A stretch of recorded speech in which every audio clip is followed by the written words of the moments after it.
Yeah, I haven't really done intros for the first 3 episodes, but I'd like to at least like attempt one this time. So first of all, thanks for saying yes to this. Thank you for being here. When we met, you were the first act at it was at this gig that I work at, and you were the first act to go on the last of sound check, and you pull up with like your whole system situation that you have going on. Yep. You had like the 505 sampler. You had like a wireless mic with like the headset mic. Yep. And you had like these decorative lights and orbs. I don't know what to call them. Oh, I have the moons. Yeah, that was the first time I brought the moons. Like I like the lights and the moons. I don't even know why I decided to go in that route. I mean, I do know why, but I have enough tech already. I feel like I've made some very intentional decisions to keep my tech set up as easy as possible. But yeah, I have like essentially a Shure wireless mic, like my TED Talk mic, which makes me look like I'm about to like tell you how to run your life while you're enjoying a beverage at what's supposed to be a live music show. Yeah. And then that goes into my TC Helicon. So, and I can manipulate the sounds and the distortion and the reverb from there. And then that goes into the 505, where I can loop, and then all of that goes into one output. And then the headset mic picks up either my voice or my flute. Yeah. And then I also have samples loaded into the 505. So the audio setup is usually enough to make me like nervous. Right? Yeah. Because you don't know what day is going to be the day, I imagine, of like, okay, just hopefully nothing goes wrong today. Because like it's hard to have a contingency plan when you're just bringing everything of like, sometimes it's like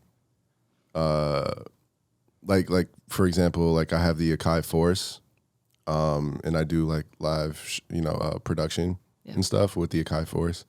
And when there's like for every set, I'll make sure that I like pre-record a version, because at the worst case scenario, I could go on my phone and just hit play, but like, okay, we're just gonna have a good time, and this is my set. Right. Worst case. Yeah, you have to have those backup moments ready to go just in case, because otherwise, what are you gonna, you're there to entertain. So what are you gonna do? But yeah, I occasionally feel bad for the sound people that have to deal with me showing up with all this stuff. Plus I have these orbs that I've been using in the show as well that get kind of dispersed through the audience. And then because I have the wireless mic, I can like wander through the crowd. But like in order to be able to wander through the crowd, you have to make sure during sound check that you have to like find all the feedback spots in the room. Yeah. Like that's not I don't know. Maybe you can like weigh on that. Like that's not a technical version. Like that's all I know. I was like, oh, I can feel that this is about to blow up in my face. Yeah. But how do you, like, as a sound engineer, what is that like thinking from the other side of it? So in that venue specifically, or I mean any venue, if you're like in front of the speakers, which was kind of the setup for that night, like that's my first concern. It's like, okay, that's like anytime you're near a speaker, the mic has to be what's called like wrung out typically. And in my scenes now, like at that venue especially, because I've just been there so much lately, in the monitors and on stage, like where the mics are usually positioned, and this is like for the in-house mics, like everything is wrung out for the most part, so I can push the fader almost as loud as I need to, like beyond where I need to go, and I'm not going to get feedback, and I can feel pretty confident. So like that's typically the goal, and there's like a process like for that basically. Yeah. When people bring their own mics, which is often, that's when I start to like get a little concerned. I'm like, okay, so I know that, because every mic has its own frequency response. Right. Right. So I know that it's just a curveball. I don't really know like how the speakers are going to react to whatever mic they're bringing, and I just have to try to like do my best like on the fly, you know. But for what you do, especially, I think it's like because everyone has their own reasons for bringing mics, but for what you do, I think it made a lot of sense because you need your hands to play the flute. You can't. You know, and you're singing at the same time. Like for your set, it made a lot of sense. So, yeah, it wasn't a big deal at all. Like for me, it was just like, yeah, okay, how do we, as a team, work with this to make it happen so that, and we were good until the crotch, like when you crouched down. Crotched out, yeah. Well, that's what, and like if there's a spot or a position, there's a spot or position that, that I don't try and sound check. I've had that happen in other venues. Actually, I had that happen the last show I did at Sleepwalk, because there was a moment in a song that I didn't sound check when I was walking into the room, and I got feedback immediately. I was like, oh man, I checked the flute on this spot, but I didn't check my vocals and the gain on the vocals versus the speakers that I was standing in front of, right? And so the sound for the show with you, the second one, I was like, all right, now I know what I'm up against for my setup going into it. And that part was fine. And we actually, I captured, I had some friends that have, they're starting kind of a video capture company, and they captured the set, and you can hear the sound in the room. You can hear, they did a good job, and they worked with you on it, I think, at least getting the sound capture too. Yeah. But like the one thing I didn't check in, I guess I'll elaborate a little bit. I have these like the moons that I passed out, and the moons become like beacons for me wandering around the room essentially. And so at the end of the set, I'm kind of de-looping myself, I guess. So I have the song at kind of like full capacity. I've got like a vocal choir and I think a flute choir under it. And so I will go out into the crowd and I'll start collecting the moons. So I'll get one moon, and then I'll turn like one of my tracks off, and I get the next moon. And so as I'm collecting moons, the tracks start to disappear until it's just my voice. But the point that I didn't check out was like this. It's a very quick moment where I'm taking the moon and I'm bringing it back to my setup, and I crouch down. And I was like, whoa. And the first time I did it, I was like, why is it feeding back? And I was like, oh. And I realized I'm crouching down literally right in front of the speaker, but you can't, like, in the moment, I wasn't even thinking about that, and I had not sound checked that before. So now I'm like, oh, I gotta sound check my the entire routine of I have to sound check my choreography. Like, what have I done to myself?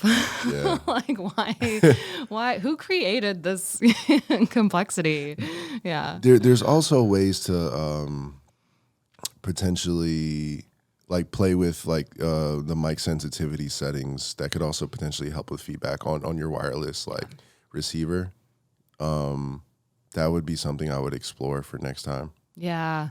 I mean, I've also thought of someone else was talking to me about it, and they're like, yeah, or you could get one of those fancy wireless mics that have all the EQ settings in them. And I was like, true, this is V1 of my wireless mic. But I just got it like a year ago, maybe less than a year ago. So I don't know if I'm ready for these are not cheap. Microphones are not cheap things. Yeah. So I know at some point I will upgrade, but I'm trying to wait as long as possible and deal, within reason, deal with the technology before, similar to like producing music. Like you want to have a good setup and you want to have the bass line, but it's not realistic to buy an entire studio when you're still like figuring stuff out, right? So you have to pick and choose really carefully. Right. Yeah. Yeah. I have a lot of questions about your set, and I think this is probably a good segue into me asking, what is your journey with like equipment? Like, where did you start, like in terms of like working with electronics and recording yourself or looping or whatever? Like, because like for most of us, we have a we have to like we have to get something to figure out like, oh, I hate this. and then go to the next thing to be like, okay, I hate this a little bit less, but it's still not what I need. And then, usually it's like an ongoing thing that, as we grow, as our neurons are shooting off on a daily basis, we're like, okay, yeah, maybe it's time that I go like get this. Yeah. I mean, I think I started at really kind of ground zero.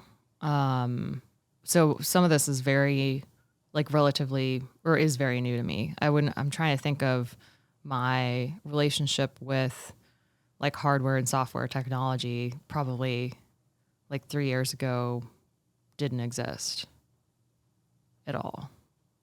So you dove in. Yeah. So I was, so I guess prior to this, I would describe myself like the majority of my music making in recent years was playing flute or saxophone or woodwinds in other people's bands. And I've composed myself in that format as well, but very much acoustic player. Like people put mics on me. I was like, okay, I hope it works. Great. Good luck.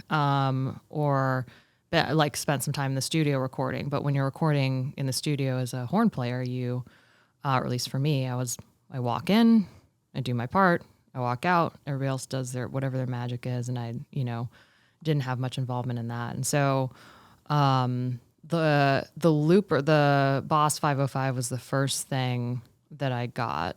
And I had come up, I guess, where my music writing had taken me. Prior to the pandemic, I started writing songs again on piano.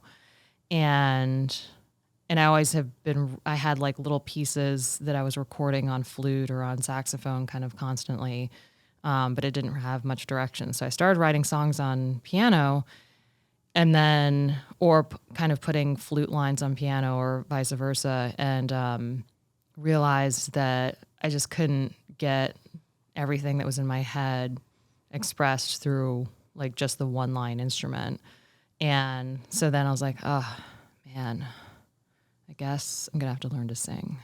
Yeah. If anyone's wondering why my shirt is now wet, but wasn't before I left the room, left my phone at the coffee shop. So, mad dash through the rain. Okay. Yeah. So where were we? Could we? Yeah. So, yeah, I was kind of just talking about like how I guess my process for the setup that I have, or in my case, I think just discovering like electronics and technology in music, which maybe like I would hope that someone else in a similar music making position might relate to, because it's, really is just kind of like you do have to explore and figure out what works for you. But, I'd only played like flute and saxophone and done a lot of that and played in bands, but I hadn't there were no electronics involved. So, but I discovered kind of the Boss 505 loop machine when I was in a place where I was starting to write songs on piano and starting to hear them in my head, but didn't have a way that,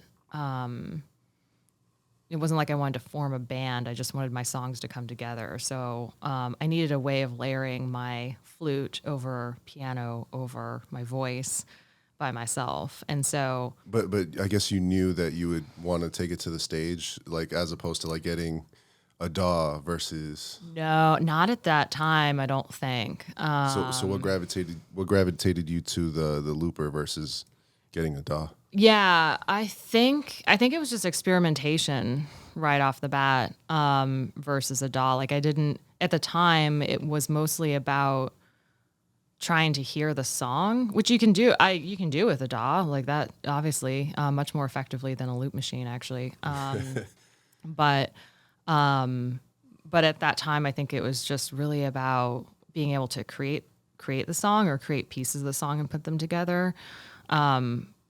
In a really quick way. And so I could plug, a keyboard in to the Boss 505, lay down some chords really quick, play play lines on my flute and then sing over them from there. And then I had a vehicle for that. To me, felt like a vehicle for just writing songs purely without any thought of like, I'm going to put these songs on stage or I'm going to put these songs on SoundCloud or Spotify. Like that was not even a piece of it at that juncture. It was just, can I write songs and what will my songs sound like?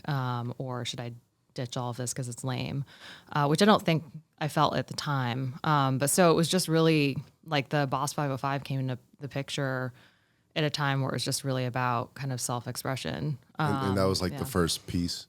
Yeah. Yeah, that was the very first piece that I had. So I got that's like a big leap. Like, because a lot of people I think work up to the 505, but that's a big jump. Yeah, it worked. I did have a friend, I have a friend who is using it. My friend Alicia Instrom, we went to college together. She's a classical violinist and fiddler. She's kind of an everything violinist.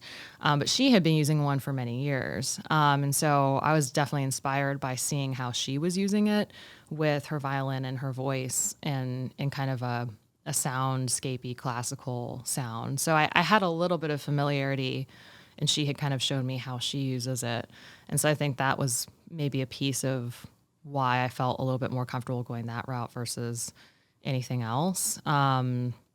But that was the very first piece that I did. And then for a while I didn't really mess with it too much. I definitely recorded songs on it and was messing around with it. And then and kind of, but I was still in a place of creating my songs equally either on that or on with piano and voice. As I got to be a better singer, I started focusing on that versus learning the technology. So I kind of had to step back from the technology to hone figuring out how to sing, because I couldn't sing, or I didn't know how to do that. I knew how to play instruments. So I sort of put that down and worked on my voice, and then came back to it.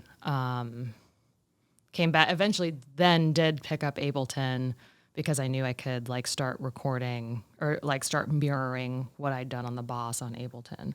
And so then that having Ableton and the Boss 505, those things started to kind of mirror each other.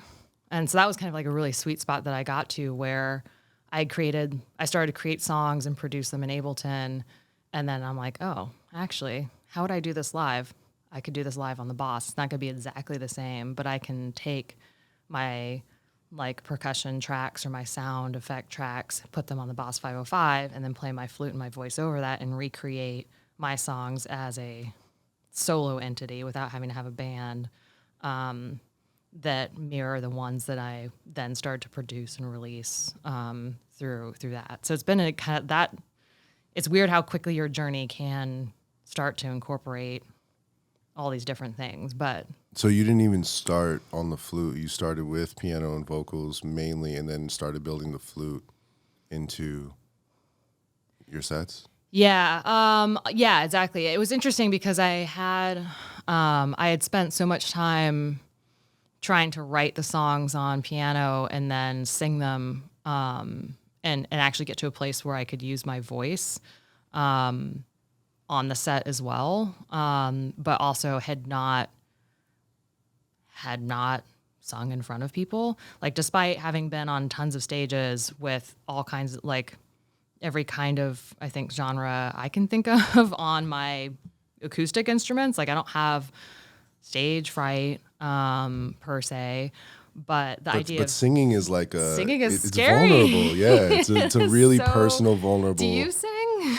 Yeah. So I started as a rapper, okay. And Ableton was my introduction into recording myself, and then I was just this sounds terrible, and it was distorted and all that. I didn't know a thing. This is maybe back in 2010, right? And and then I just started to figure out how to make myself sound good, and that was my journey into audio engineering. I started interning in studios, and the rest is history. But I rapped for a bunch of years. I still kind of do it all. I still practice the art of songwriting, and I've been leaning more into production over the past few years, since COVID.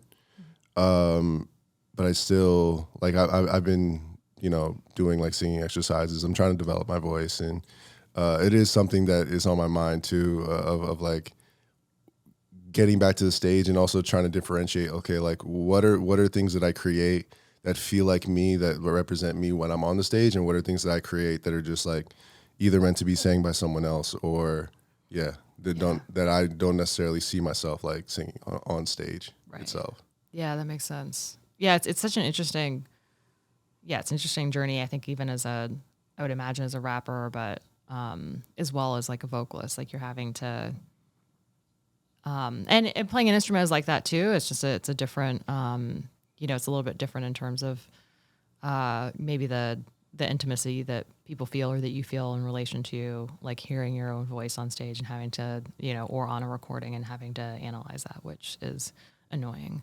But yeah, I hadn't sang in front of people, and that was not something I wanted to do at all. But I gotten to a point where I had a ton of songs and I could play them or I could play the chords on piano.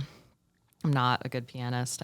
But I can like get by. Same. Yeah, like that's it. Like I can play, I can be the pianist on the productions, like I can play my plugins, but or put down some chords and pads and think things out. And so I had all my songs and my lyrics written that way with like piano and voice, and I gotten a voice instructor because I just didn't know where to start. I wasn't comfortable singing in front of anybody. And oh man, it must have been like a year in or something. He was like, "So what are you gonna do with this? Like, is this your set? Like, you have a bunch of songs. This is your set." And I'm like, "Oh no, I'm not like."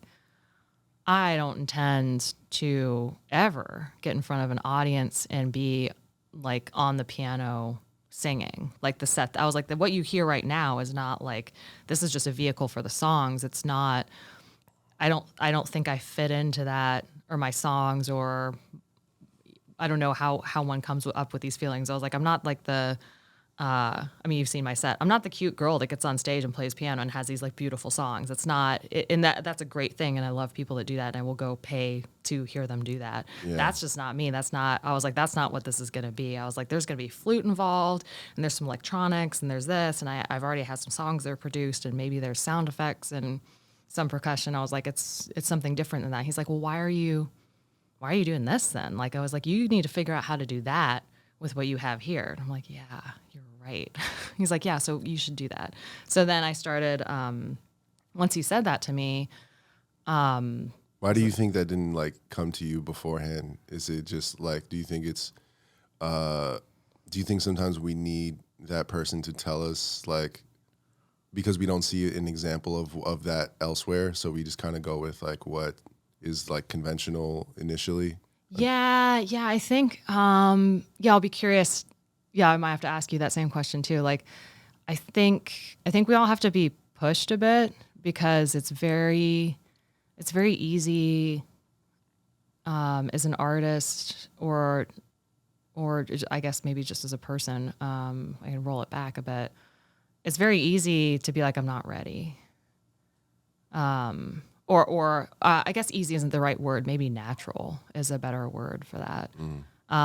So I didn't think that what I was sitting on, and I knew the format wasn't what I wanted it to be, or wasn't something that I would ever do live. And I knew it wasn't therefore my sound, even though those were my songs. So I think I was still in a place of like, I can't do this. I think it was like, I don't know how you, like in your journey, if you've had those moments as well. And you don't really, it's not like I'm saying waking up in the morning being like, I can't do this. I'm mostly like waking up in the morning and being like, okay, today I'm going to try to sing and see if it's not so bad. And we're like, okay, it was better than yesterday, but this does not seem like a good thing for public consumption outside of this room. Yeah. So yeah, I think I had to have someone tell me, you need to, like, if this isn't the format, or if this isn't what you have envisioned, like, what's that next step to doing that? And I was like, oh, the next step is replicating the songs that I wrote in Ableton for live and there, you know, that's the next step is like putting this into a loop machine so I can have it feel like that. And so he was like, why don't you do that for our next lesson? I was like, oh gosh, here we go. And I did. And it wasn't that scary. You know, it took a little bit to figure it out. Yeah. But it was much quicker than I thought. So sometimes I think, I don't think anybody means to be stagnant, but I think I needed that push of like, you can do this. So what are you, like, why are you just sitting here playing piano, singing these songs when this isn't, you know, really what your like artistic vision is for it? Yeah, I think sometimes we just like stumble into things that just like our creativity brings us to, and you may not even know why you're doing it. You may not have even seen many people do it or anyone at all like do it, so you don't really have that popular example. Like keys and vocals on a stage makes sense because we've seen so many examples of that. Yeah. But it's not until like people like Fred again is really important to me. Yeah. You know, the tiny desk I sent you, and just like just how he goes about his entire approach to music. It looks so free, and I just look at that like that is what I want for myself. And if he didn't exist, I don't like it would be hard for me to imagine like I think I would still do live production, but he's just taking it to a level that feels like just so advanced and gives me something to aspire to, you know? So I think when we don't have those examples, I think like it can feel a little crazy until you start like maybe doing a little bit more research and you start realizing like, oh, there are other people on the internet who also do the same thing. And you're like, oh yeah, maybe. And which is like, it kind of bothers me that like in my own mind that I'm like, why am I waiting for why am I waiting for that? Like if I want to do something, like just do it. Just do it. Be weird. Like, yeah. And that's where I'm at now is like, I think like the Akai Force is not something that's like popular, for example, but I like it and it works for me, and I'm going to continue like, you know, just developing myself on that until like I gradually end up, you know, growing out of it if that happens or whatever. But I'm trying to remove more of the external influences, like as much as possible, especially, except for the things that are aspirational. Yeah.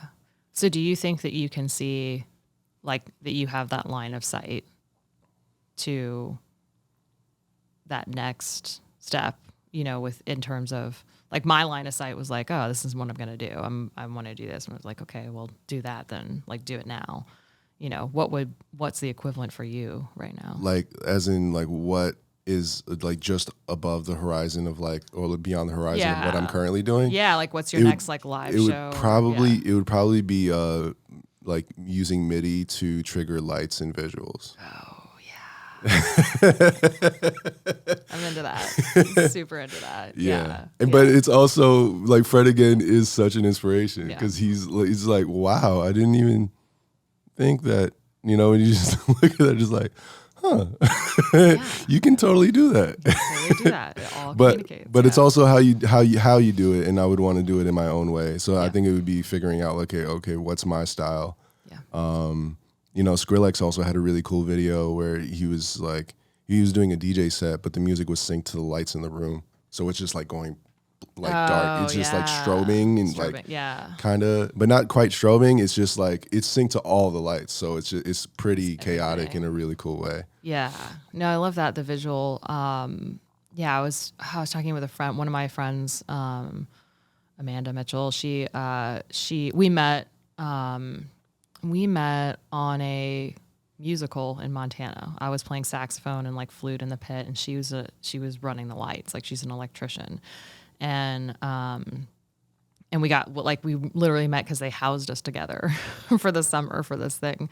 And so now she does lights on Broadway. Like she's on Broadway shows, you know, like setting up lights, running the lights and all of that. So we're always like, when we're going to shows together, like thinking, like talking about the production elements. And I was like, oh, you see the lights? She's like, I see the lights, and I know that. Like, and she'll start talking about all the different kinds of lights. I don't know what they're called, but she'll start naming them out. I'm like, oh, okay.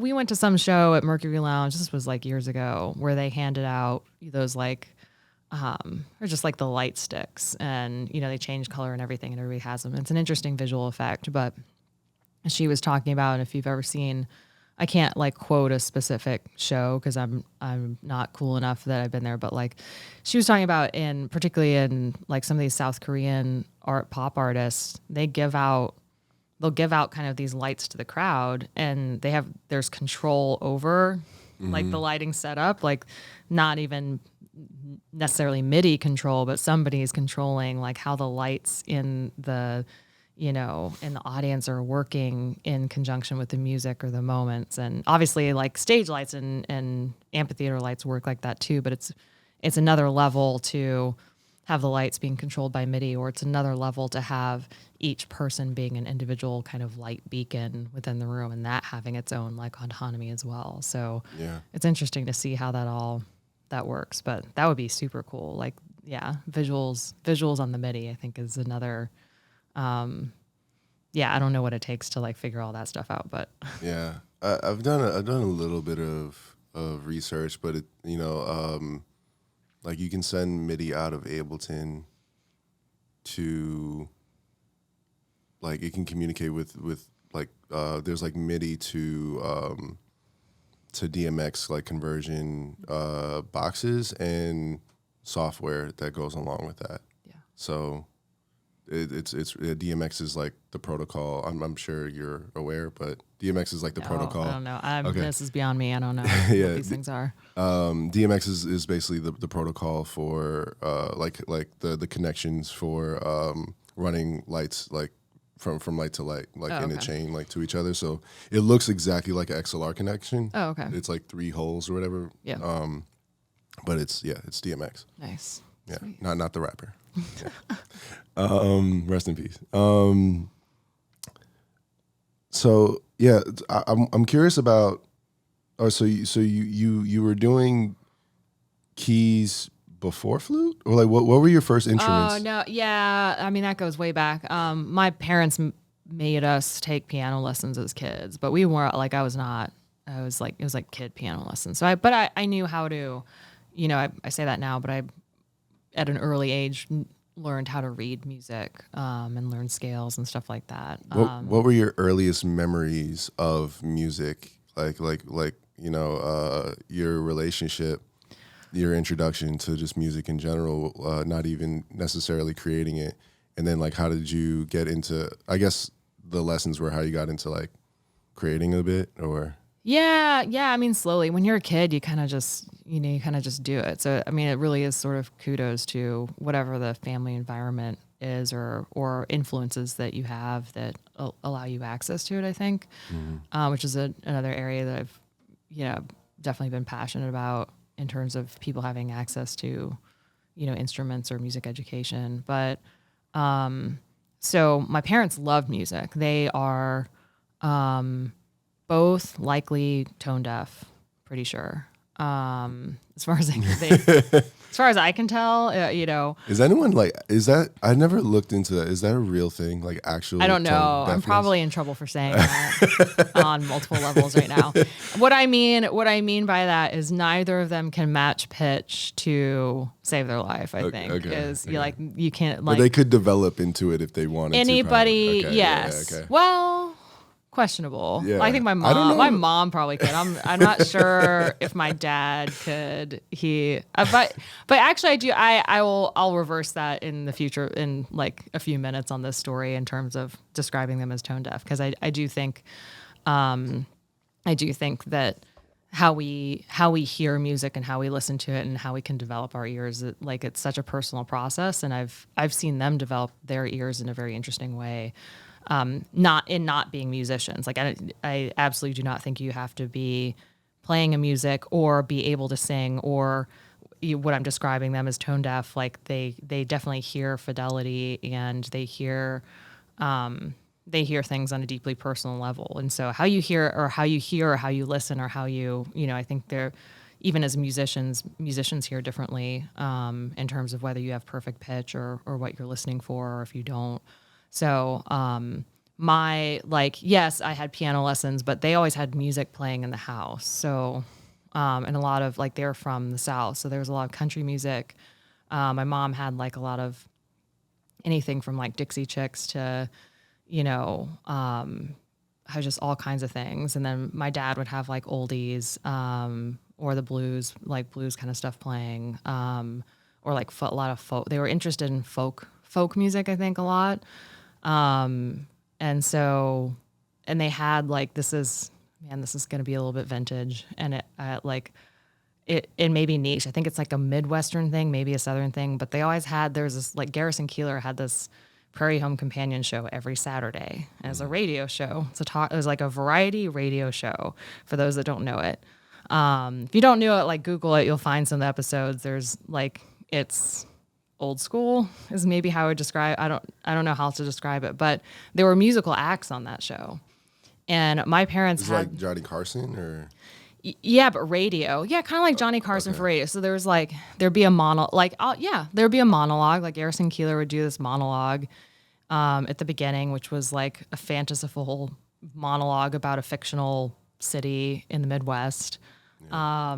And then there'd be guests on. There were comical acts done on the radio. You could go see the show live too. And I saw it once live, and they had a guy that had this massive setup of doing these sound effects, but live. We think about that in production, but he was doing these live sound effects to go at the show. There were. Ooh, I mean, now my mind's ooh, how did that was that foreshadowing for years later you would be that person? I don't know, but yeah, I don't. But I think it was all foreshadowing because then they had the musical guests and they would have everybody from Wynton Marsalis to Bela Fleck to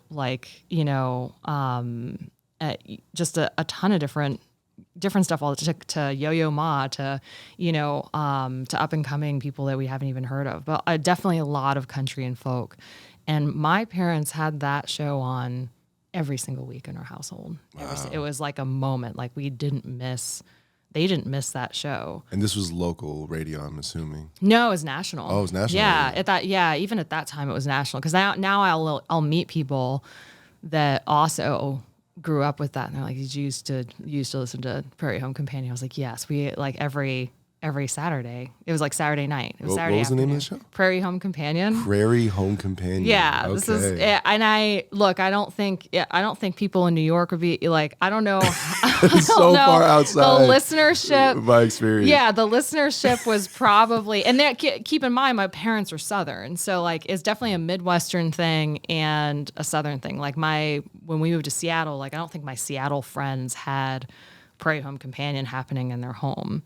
So there was some. The listenership or the original listenership of it probably was more isolated, and then as radio was able to. I mean, I think it was probably this is a peak NPR kind of show until they retired it. But yeah, growing up as a little kid, and I've met other people, mostly people from the South, that also had that same kind of music or kind of show that their parents listened to. And so it was just you heard every kind of music, and they loved, that was one of their ways of discovering music was through that show.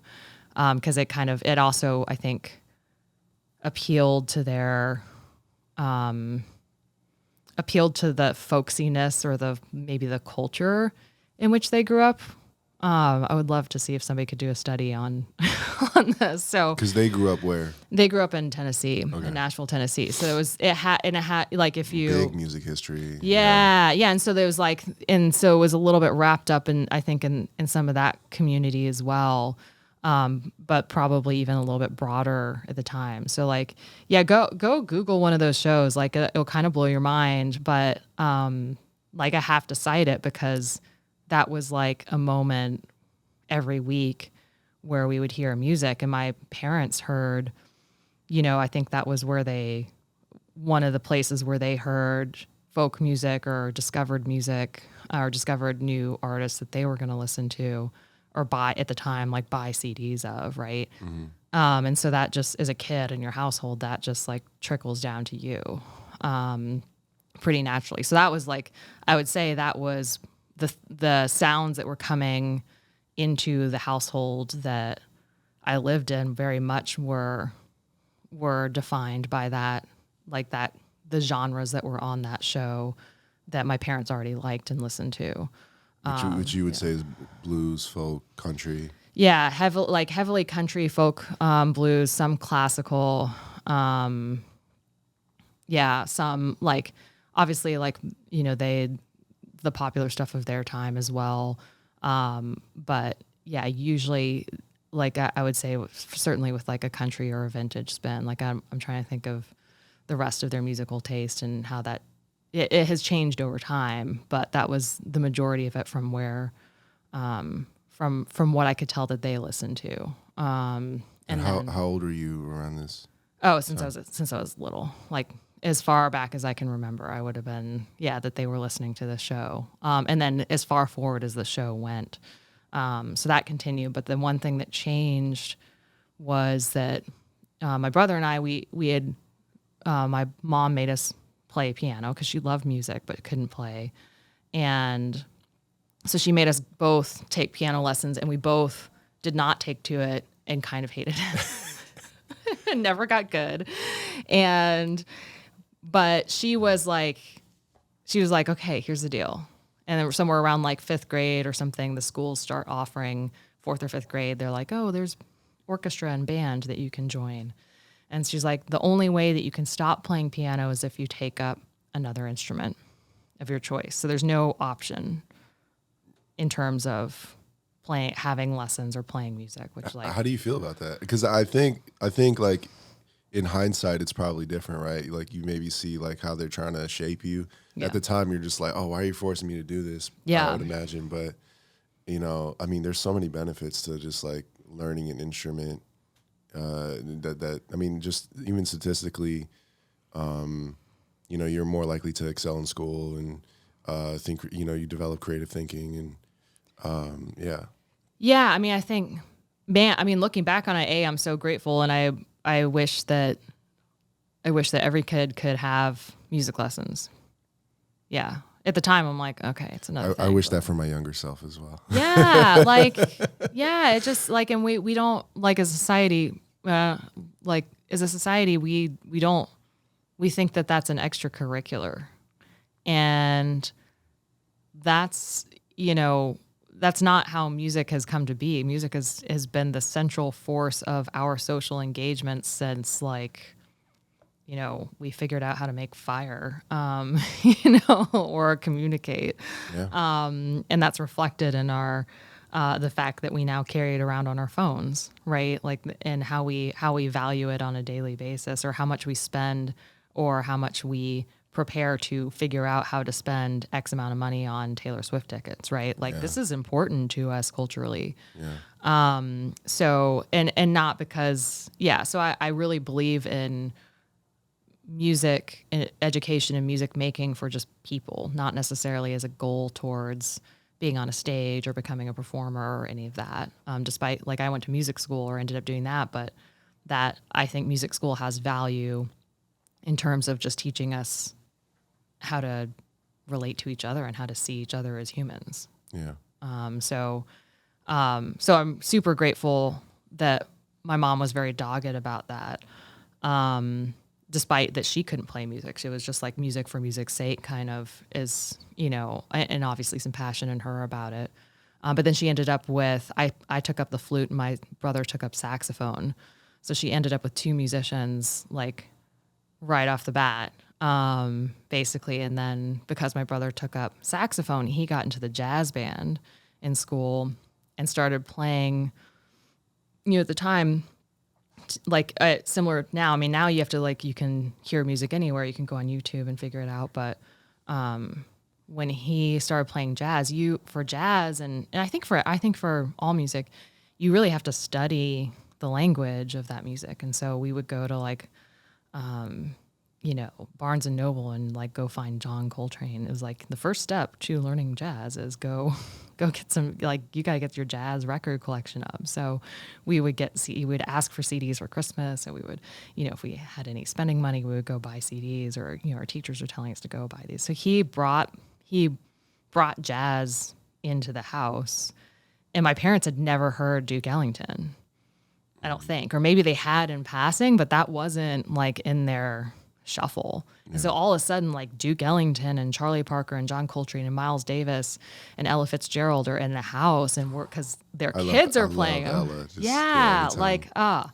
And they hadn't in Nashville, like they'd heard blues growing up, but they hadn't heard like jazz really. Like I have to assume that they've heard like Louis Armstrong and some of those things just generally, but they hadn't heard, Ella and Duke, or they hadn't heard like the depth of the repertoire. And certainly I'm going to go ahead and guess without asking them. I don't think they'd heard John Coltrane or what, like, so they like that whole kind of like rainbow and progression of jazz history and all of the like important albums and voices in it all of a sudden came into the house through my brother. And they're like, wow, this is cool. So then they got into jazz. And so we all got in, like, got our ears kind of just change, but it was interesting to see my parents' ears change with the introduction of a different kind of music into the house through their kids, which is another reason that I think that, that like music access or like music influence, even within like a family setting, is a really interesting topic, the fact that they know who Duke Ellington is and his imprint on, American life and popular music, through just listening and appreciating, and that like how that can affect someone's, life as an adult to have to kind of uncover a whole nother perspective from different voices, I think is really interesting. Yeah. What was like a formative song from that time? I would love to like listen to something. Oh my God. Yeah. From that time? I mean, at the time, like when I was super young, a lot of what I was listening to was like flute music. Mm-hmm. But I think... You mean once you took up the flute, you were listening? Okay. But if I were to go through... Man, this is going to be hard, but if I were to go through like... like Duke Ellington stuff. Man, that's such a hard. There's so much there. But I think for me it probably would be, like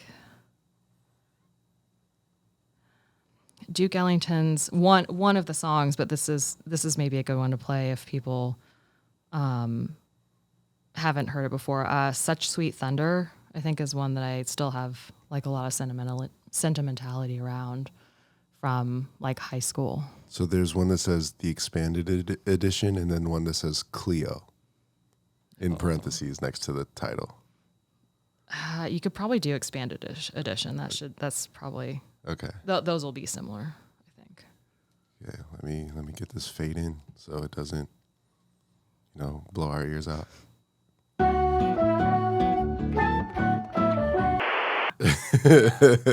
How are we gonna end this? Yeah, that's definitely. That's the way. Yeah. What was like? What's the equivalent for you? Like high school? What was your like? High school? Yeah, like the same time period. Like that. Like this is something like I should be saying like Backstreet Boys or something like that. Yeah. But like this was one of the songs I feel like takes me back to that time. Like, did you have something artistically for you that sticks like that? Well, high school for me was, definitely a lot of Linkin Park. Yeah. I had like definitely had an emo phase, but also was like listening to Mobb Deep at the same time, and yeah. But that was like high school was my So Duke Ellington, when you were listening to this was like high school for you? Yeah, a piece of it. I mean, it's not like I didn't have any access to, the outside world music or stuff that was on the radio. But in terms of like because I was studying music and because I'd gotten so deep into jazz, like this was like, I'm going to go ahead and admit this. Like if I was getting into my parents' Subaru to drive to school, I would that's probably a song I cranked. Nice. Yeah. Among other things. Like my friend, I love that. Like my friend, like I had friends that did not listen to it. They were like, they had to listen to it because it was my car.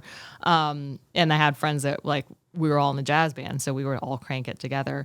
And so we would, I'm sure I rolled up. Just like, that dude. 100% was That's rolling great. up to school playing Duke Ellington with the windows flying down, for sure. That's badass. Yeah. And when I was driving or when one of my like jazz friends was driving. The windows down is badass. Yeah. That's dope. Yeah. My brother was a little bit cool. Like, they, like my friends or my brother had, they would diversify it a bit, but we were really trying to study, we were trying to like really listen. So we just had it on all the time. So, so that like, I heard other stuff, like there's other things that like take me back, but that also takes me back. And it's a weird thing to like, reflect back on like how that inched in at that juncture. Yeah. For me, I mean, it was a lot of like, it definitely, it was a lot of hip hop, a lot of rock, and everything in between. It was like, for me, it was like the Laffy Taffy era, like Shake That Laffy Taffy was big, and like but at the time, like the rise of the South, like just started, like I just started getting more disinterested at the just at this specific time in high school, and I was just like leaning more into rock in high school. But I had a like before high school, I had a lot of exposure. Like my dad was a DJ. Cool. Growing up, and my dad's from Trinidad, my mom's from Germany, and they definitely connected a lot on music. And so I grew up around like, I think my dad's like library was like kind of the dominant one in the household. He had turntables, he had the record collection, like all that. Yeah. So there was definitely a lot of like stuff from Trinidad, but there was also a lot of Bee Gees and Michael Jackson, and I remember there was a song like that I used to love. He had like I know the model of this jukebox. He had a Rockola 480 jukebox. Damn. I will look up a picture just to show you what this what this jukebox looked like. Like but in the house? in the house. Wild. Yeah, he really loved like music That for is sure. cool. And a Rockola 480. He's just pulling up other models, but there was a song like "Tell Laura I Love Her." You probably know it. I would imagine, because it's like that folky, like American classic like kind of song. And I remember being obsessed with that. That was one of the joints like when it come on the jukebox, I would like be obsessed with. That's so cool. Yeah, just having the jukebox at home, particularly because we had to. Whoa, that is not only a jukebox, but that's like the largest, longest jukebox. I was thinking like one of those like cute curved ones. This is like a bot. It's the real deal. That's like a computer out of an 80s movie. Right? Like, a supercomputer, the first supercomputer. It looks like the first supercomputer. It's like you have to have a storage unit for the whole thing. Like that doesn't fit in anybody's living room nicely. Yeah. That's wild. Wow. I would have been so jealous. Like we just had to like fight for the CD, like getting this, like throwing the CDs on, right? And like finding them, and When you're young, you just don't appreciate shit. You're just like, oh, this is normal. Yeah, I know. That's true. It's so true. You're just like, this is normal. Then when you get to an adult, you're like, wow, I'm not so sure how normal that was. Like, what were you all doing? Listening to Garrison Keillor or the radio shows like we're in the 50s and Saturday. Just like that's weird. Family gathering around the radio. Like that's a different world compared to where we are today. Yeah, I mean, I think they had a little bit of, and again, like realizing it, we didn't really have a there was a TV in the house, but it wasn't really working. So we had some exposure to TV, but my parents were just so, I guess they were just like so offline people that they let their TV that somebody bought them for their wedding like just slowly die. And that was our like deterrent from watching it because it took like 30 minutes to warm it up. So that was like part of it. Because that leaves so much space for you to just like let your mind wander, I would imagine. Yeah, no, it was, I mean, look, we definitely like watched like TGI Friday and we had some Saturday morning cartoons, but it was like difficult to see. Like we ended up having to go, I remember like we would go to friend's house and watch TV, or we had to go to the video store to rent like The Simpsons to watch it. So we could do that, but you can imagine that like renting it from the video store is still very controlled in terms of like how many episodes you can get. Yeah. And so videos would work, but like the regular TV just didn't. And they were like cool with that, which is interesting now because like now my parents are retired and they have stolen both my HBO and my Netflix password.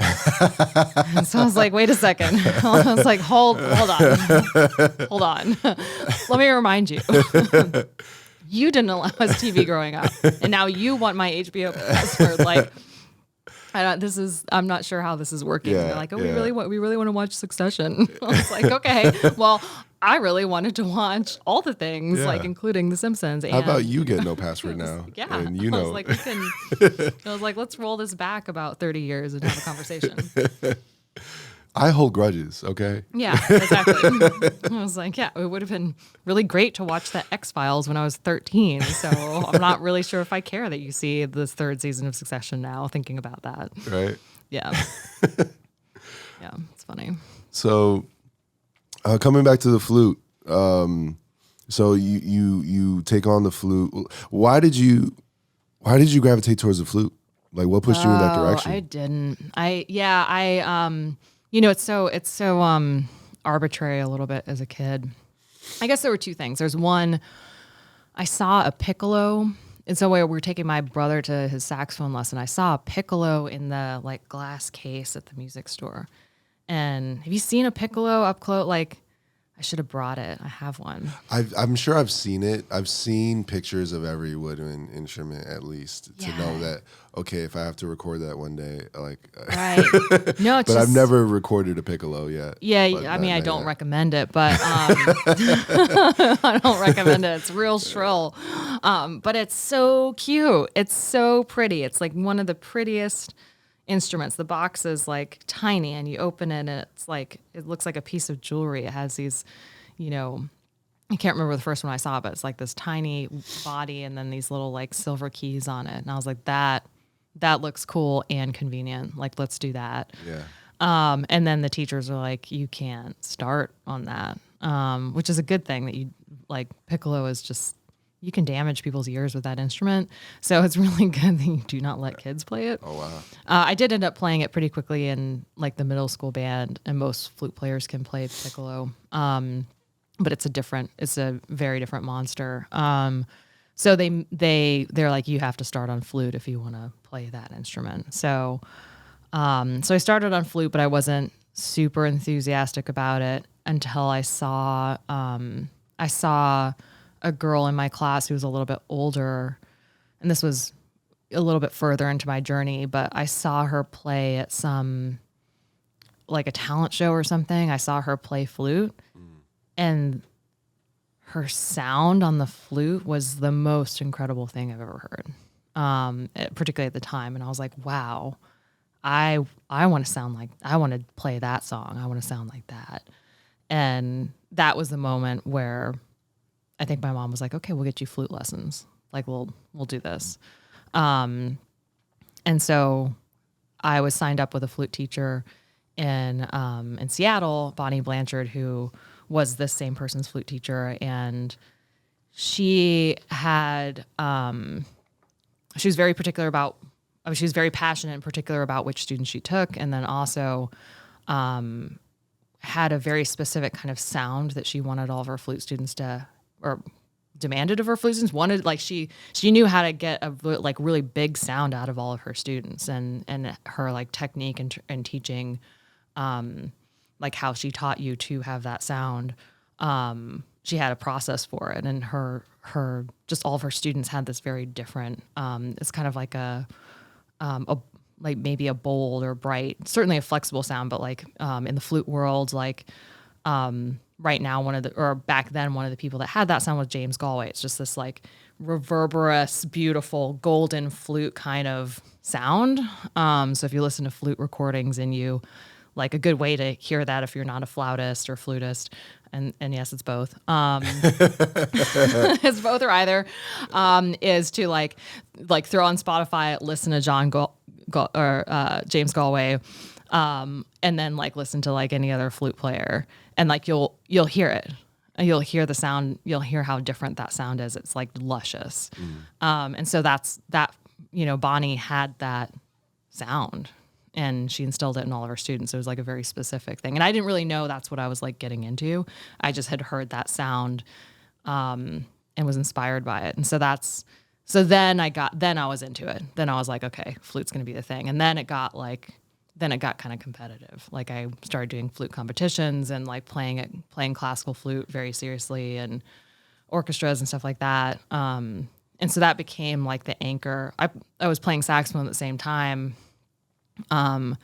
Because your brother like did that, he kind of get you into that. Yeah, well, yeah, exactly. So like because of like what I was hearing, in terms of jazz at the time, there wasn't like a flute seat in the jazz band, right? And so if I wanted to play Duke Ellington music, I had to play the saxophone. So, and my brother swapped up to a baritone saxophone, so there was an extra alto saxophone laying around. So I started picking up that as well at the same time. But I think even though I studied saxophone as well in college, I think flute was always, because I just had that baseline of it being my first passion. I was always stronger at flute than I was at saxophone. I think there were many times where I wished that wasn't the case and was trying to like alter it, I think, or trying to like be a jazz saxophone player. But there was still like, for me, that foundation that I had on the flute and that journey that I had with it just kind of all along was already there. And so it was just that thing that like, and I talked about, earlier how, like I'm scared to sing in front of people, or I like thinking about my voice or whatever, but like the flute was something that I always had, like that was my voice, or the equivalent of what I could think of it as. Like things always felt natural through it because that I just had such a long journey with it. So that felt like, I think today, obviously it still very much is my first and most comfortable voice. So I played saxophone and picked it up to play in the jazz band. That influenced my flute playing too. But that was where things kind of took a turn from being like, oh, I'm playing the piano and my mom's making me do this, to like, this is on, game on, gonna play music. Don't know where this is gonna go, but it got, ended up being a big part of my life, starting in middle school through high school and then college, and then just continuously from there. What does it mean to be like classically trained versus like jazz trained? Like, what does that actually mean? Because I've heard that like thrown around a lot. Yeah, I mean, that's an interesting question. I think if I were to define it, I think it's about the genre and the repertoire that you're studying.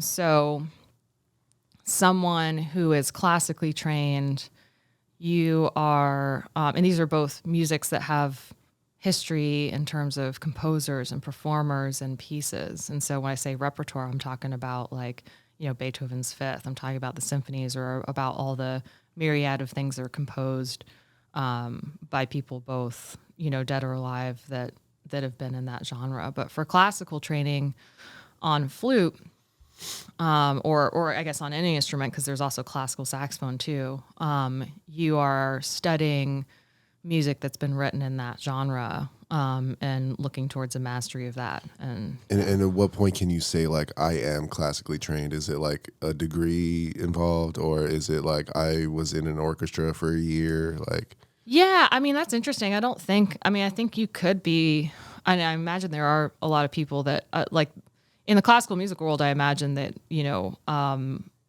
the training is very much involved in orchestras and like more formal education. Like the education of classical music has been around in conservatories for quite a long time now. But I think anybody who's studying the repertoire and knows it, the historical repertoire and how the sound on the instrument or the technique of the instrument plays into that. These days I'm sure you could figure it out on YouTube. That just wasn't. Could I say I'm available. like hip hop trained? Is that like? I think you should. I think you should. I think you know should. The history and like. No, I think you should. It's just because it hasn't been like. When you think about this, like it hasn't been institutionalized into, and there's pluses and minuses to that. Like jazz has been institutionalized to some degree in like you can go to school for jazz, but you can go to school for jazz and not be and still be a developing human. You can also learn it by listening to records. So I would imagine that like, yeah, you could be hip hop trained. The one thing about, because I'm curious about getting into that subject, like I went to school for classical music, studied that on the instruments, and then got a master's in jazz because I was really super interested in jazz. And but the one thing there's a few things that doesn't do for you as a musician. It means that you have a depth of knowledge in those realms, right? But music, and especially music these days, like it's not just on that channel. It's not like you can't really. I mean, it like maybe on the radio, but like, modern music isn't like, oh, you change the channel and this is very solidly jazz or very solidly classical. Yeah. Like, lines are being more and more blurred. Like like look at John Batiste. Like he's the ultimate jazz musician, but like I don't think he would genreize the music that he plays. Like music is music now, and so it's changing. And so I remember I had some friends that had a hip hop collective, and we played at Pianos Monthly. Mm-hmm. And we had a bunch of horn players, we had some singer-songwriters, and then we had some MCs. And we would all like rehearse, and like people, like MCs would bring in their song and I'd learn the horn parts, or like vice versa. But like fresh out of jazz and classical training, I was thrown into this with some really cool people. And I'm like, I don't know what horn lines to play over this. And that's like really humbling. Yeah. So like, yeah. Right? Like, damn. Because it's probably simpler than anything you would play in those two worlds for the most part. Yeah. Or and like. It's repetitive in nature, but you have to find like what as Herbie Hancock might call them, like the butter notes, right? Like or the feeling of the line. You can't put a jazz swing line over that, or in many cases, like if we had an MC who was freestyling or had, you shouldn't play over the freestyle, right? Yeah. And that's not like in jazz musicians, I wouldn't say you shouldn't, but you should play very simple. You got to be careful. Yeah. Because right? like flute is in hip hop songs. Like, true. it had an era for the past couple of years or past like 5 years with like, I mean, even beyond that, like Mask Off by Future is like, it's a flute. Yeah. So, yeah. It shows up, but it plays a specific role. Yeah. So I think it's all to say that I'm obviously like grateful to have studied music, but the study or the learning of music or the like, I don't think that it exists that one can actually master music at all in any genre or in any case. But I think that's such an individual path. And so, you might have been classically trained, but I think, when I talk to my friends that are, and specifically from that group, it was called the Melting Pot. We had such a good crew of we had a couple like jazz horn players, myself and my friend John Lee Joy, who's on trumpet, also like classically and jazz trained. And so we're trying to figure this out. And then John Brayman, who could play ukulele and also would like his songs, I think were originally, he was like, his moniker was like the father of hip hop ukulele. Hip hop ukulele. Yeah, we can definitely, we'll get into this. But he's like, and John was the person that brought all these people together. And he's like a Jewish boy from Long Island, right? And then we had Arthur Lewis, who has this like golden voice. Arthur Lewis was the piano player for it was like the pre-Hamilton Joe's Pub. What was that? I can't even remember what that show was. It was like Hip Hop Love Supreme, or like I'm messing this name up. Freestyle Love Supreme. There we go. Okay. So Freestyle Love Supreme, like Arthur was in that, along with Lin-Manuel Miranda, and that was a show that was on at Joe's Pub. And similar to some of the stuff that you've seen like Lin-Manuel do, they would take cues from the audience, and they had a bunch of MCs, and they had like Arthur, I think, on piano, and like backup vocals, and like they would take random audience cues and then like make up a song about pancakes, and like Arthur would be doing like singing the hooks and like doing the chords, and then like Lin-Manuel and all these other people, like they turned it into just a show on some, I don't know which like streaming outlet it was on, maybe YouTube, but for a bit after the fact. But so this was like ended up being a little bit of a creation of that, because we had MCs coming in who one named Webified and the other named Mag, who's now Joel Leon. He's a poet and writer in his own right. But Mag and Joel, I think, were the first MCs I ever worked with. And it's like totally out of my element in terms of like how to fit in to what they were doing. Like kind of like I was saying, like how do you write a horn line for this, And what was cool is that they'd bring in like their own stuff, and then we would try to translate, if they had tracks that they had tracks and stuff that they would do, and they're like, okay, let's like take the track and then reverse it into the format of this live band that we have, like ukulele and saxophone and like a backup singer and like all this stuff. And so it was kind of cool to be able to do that live, but that was a whole new re-education for me, in terms of, like I'm musically educated, but like music school did not teach me how to write a horn line to to a hip hop song. And I'm like, man, what well, like that should be taught in school now. Like music administrators out there, where like that should be taught in school. I imagine the difference is that you understand that the intended listener for the genre of music has a specific palette that they like. So like you could play notes that are in scale, you could play notes that work, but would they be received by the listener of that genre? Yeah, exactly. And so like so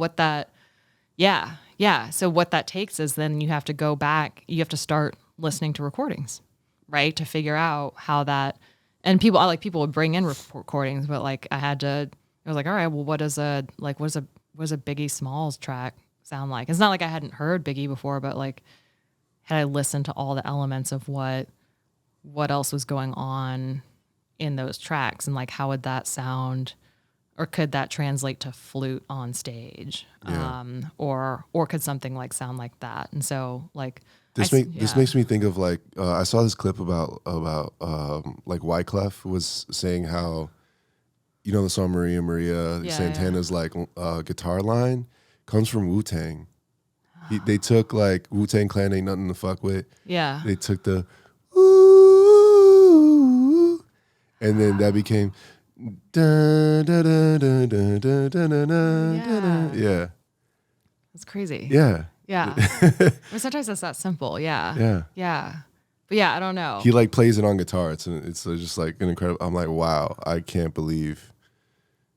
It's like so obvious once you say it, but you would never relate the two. But yeah, the first step is it's the right thing to do, is to like do your homework and also like understand the history and the environment too. That like created this music and understand it's a whole dive. And I think if you want to be a part of any culture, if you want to get respect from jazz musicians, you want to get respect from MCs, producers, or whatever it is, you have to speak the language. In the music, I mean, in the tech world too, like you have to speak a certain language for people. Language is so important when it comes to respect. Yeah. Yeah.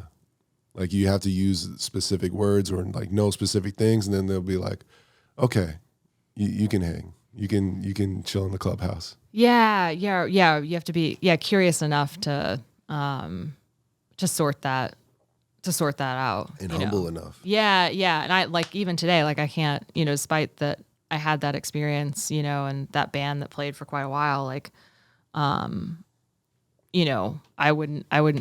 I don't think that I could be able to say like I studied hip hop in the same way that I studied, like, yeah. But I do have at least a foot in the door of, okay, I see, I've seen some people on this. I've had some people send me some stuff. I've, had to do some listening to figure out how to like work around this genre. And then also like watching my friends freestyle and like getting a sense of not only like the freestyle lyrics, but the lyrics that go into rap or into a song that has that. Like it's very easy because it happens so fast. It's very easy.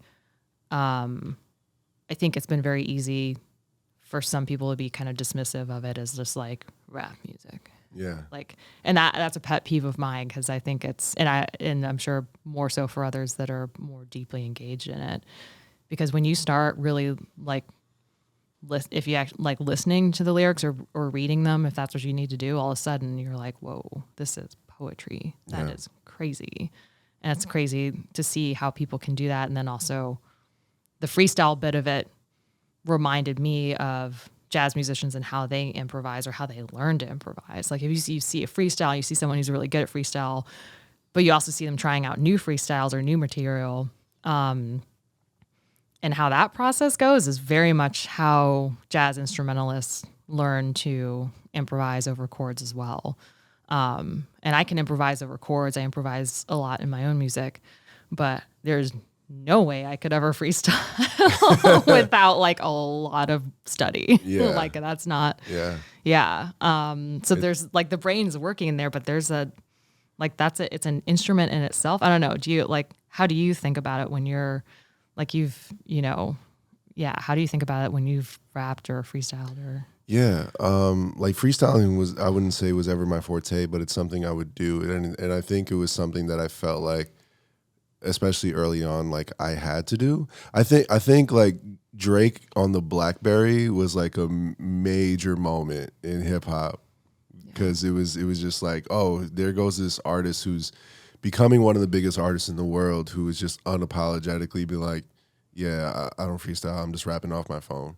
That was the moment where I think it kind of became like noticeably acceptable for it to be okay. But I think it was part of the culture. It was part of like, I felt like I had to at least learn or like freestyle a little bit, or like if I'm in a setting where freestyles are happening, it's like, all right, I gotta jump in for like 30 seconds, even if I'm whack. Yeah.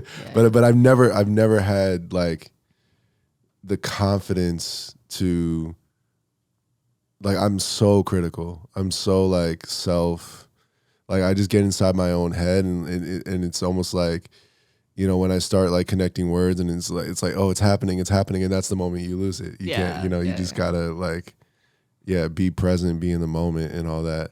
It's something I would like to work on eventually, but it's not like, I just understand it's not priority because it's its own skill.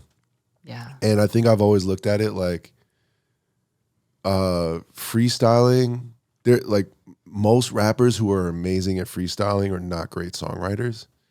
There are some exceptions.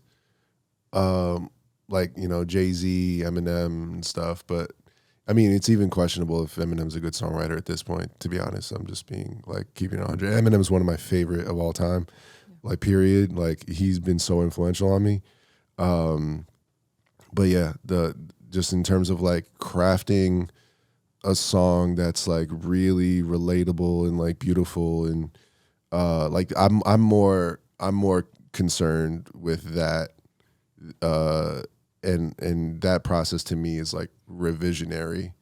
In an ideal world, I would be able to do it all. I'd play keys, and I'd be like Corey Henry on the keys. I would be Eminem as a freestyler, or Jay-Z, and I would be like, who's like a, I don't know, I'm blanking on songwriters right now. Alicia Keys. I mean, I would be an amazing songwriter, and but we have to really split our time on. We have to be intentional about our time and what we're spending time on. So I just think I intentionally stepped away from freestyling for a bit. I was more focused on like writing songs and developing, especially as I got into production, developing songs over time. Because that's I mean, so hard. It's so hard. Yeah. So hard to make a song that people like relate to and like want to live with, and that's what I'm into. Like I really, and this is a good segue maybe into UX a bit, but I literally look at UX design and production is really similar, because I do think production and engineering, it is a form of designing experiences. There's research involved. There can be market research if you wanna go that deep. I love like studying references when I'm working on a song, or like if I'm tapping into a genre. If I'm stuck at all, I'm going to Spotify and I'm just listening to inspiration in that genre. I'm like, okay, that's it helps me get into the weeds, or like through the weeds of what I'm trying to create, and create like an identity and kind of like a definition for the track. But I love to like blend genres. I love to experiment. And ultimately, as I'm working on it, there's this like dance between my own self-expression, what I need to get out, but how to put it in a way that's relatable, digestible, and that like people can ultimately like enjoy. Yeah. And I've actually like brought some things from the UX processes into the music making process. Like me and this artist who I've been producing a project for, her name is Bomada, and we've done like Post-it sessions like on the wall of like for her album. Like Post-its are such a UX designer thing. Like every time I've met a UX designer, they're like, okay, and we've got the Post-it sessions on this huge wall or huge board or whatever. But that resonates. Yeah. So we would like, just put up concepts and then like just kind of break down the feelings around those concepts and, words that were attached to it. And, we had a few of those, and eventually like it really helped us like iron out like what we're trying to build. So like, yeah, the process, it's fun. It's all fun. It's all an experiment. And I even forgot what was the original question here. Well, no, since we're diving into UX, I guess like the thinking of, in like music creation or production, something that comes to mind when I'm thinking of UX and like your background being both like a UX designer, but also a producer and a music maker, is that like in UX specifically, and this should be the case in music making, but not necessarily, right? Like, usually we're in our own heads about music or whatever, but UX has the benefit of usually approaching the problem through the eyes of the person who's going to experience it. So the audience, like you're like flipping the script. So like when you're working on software, the UX design is really like, how does somebody experience this? When do they experience which moment? How do they find the features that they need to find? Or how do they navigate through a website, or how do they navigate the thing? And so it is interesting to think about that in particularly in like a production setting of like a song, right? Because sometimes we're thinking about that and sometimes we're not, or for sure, absolutely in the live music scenario, which I think a lot of artists think about it and do it really well. But we've all been to those shows where the band just like goes up on stage and they're just like rocking out, and you're like, cool, what's your name? Like, can I get a little like interaction or can I like, or what is like, and maybe that is the intended experience, but like, you know, it's not always that intentional. So it's interesting to think about, that I guess the end user, right? Mm-hmm. It's kind of wild. Yeah. Like the design. Yeah. I don't know if I think about that a lot in like my productions. I definitely think about it in my live show, but I don't always nail it, which is fine. Yeah. It's a process like that. Maybe that's the research part of it. You like try something, see if it works, doesn't work, people don't respond, and then you like go back to the drawing table or something. Yeah. Because I think it's just the way I approach it. I think I'm trying to like really pull out like what is the emotion of what we're trying to communicate. I just think it's all about communication. And it's about efficacy, the ability to, okay, I have an intention, I have a desired result that I want to communicate, and I want it to be received in the way that I feel like I want to send that message and put it out into the world, and and you have to literally sit there and design it. Yeah, like you have to, like I have to make the decisions of like, okay, if I want people to like, if I want this to be a happy song, what type of 808 am I choosing? Am I choosing or like, is it an 808? What kind of bass am I choosing? And because you can make a happy song with an 808 in it probably, but like, and I'm sure I could, but it's like there's distorted 808s. There's like, like I can filter it. There's just like thousands upon thousands of micro decisions that go into like from start to finish, from like, and also like a big thing from the UX process that I think is a parallel is the iterative process of like, when I make something, it's V1, and I've gotten into the habit of like not exporting, and it's been life-changing for me. And I've gotten that from listening to like Rick Rubin. Rick Rubin had a podcast with James Blake, and they were talking about it. Pharrell has talked about it. J. Cole has talked about it, of just like,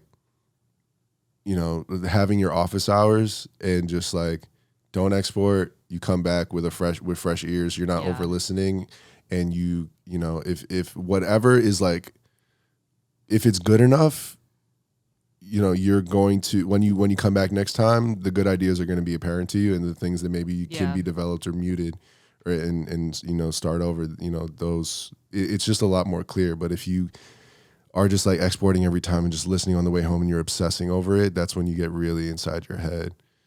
And you lose like all objectivity. I think stepping away, particularly in the compositional process, is important. Like I'd like to think I do a good job of that, and most things are kind of still half baked. I might export, or I do export when I know that I still have a few things to add, usually like melody wise, because I'll export and then I'll like sing over it, and then I'm like, okay, that's a flute line, or that's this, to create without, like, to be able to create but not create in front of the computer screen, which is like, when you're recording, you're just laying it down, you're coming up with ideas, but sometimes I need to be offline to come up with the rest of the ideas. So I'll export for that. But then once it's kind of like, once the structure's sort of there, usually I need to edit down from what I've done.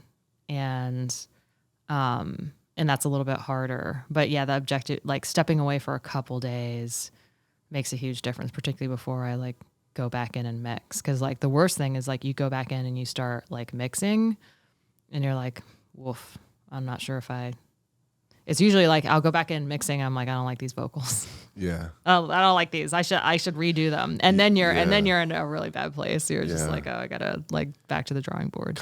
Kind of a practice and a discipline now is just like, if it's not a hell yes, it's a hell no. Yeah. And sometimes we just like, oh man, I've done this vocal takes so many times, and I'm just gonna settle. And then you get to that part of the process that you're talking about, and it's still like it's just eating at you. It's gonna bother you. It's gonna bother you every step of the way. Yeah.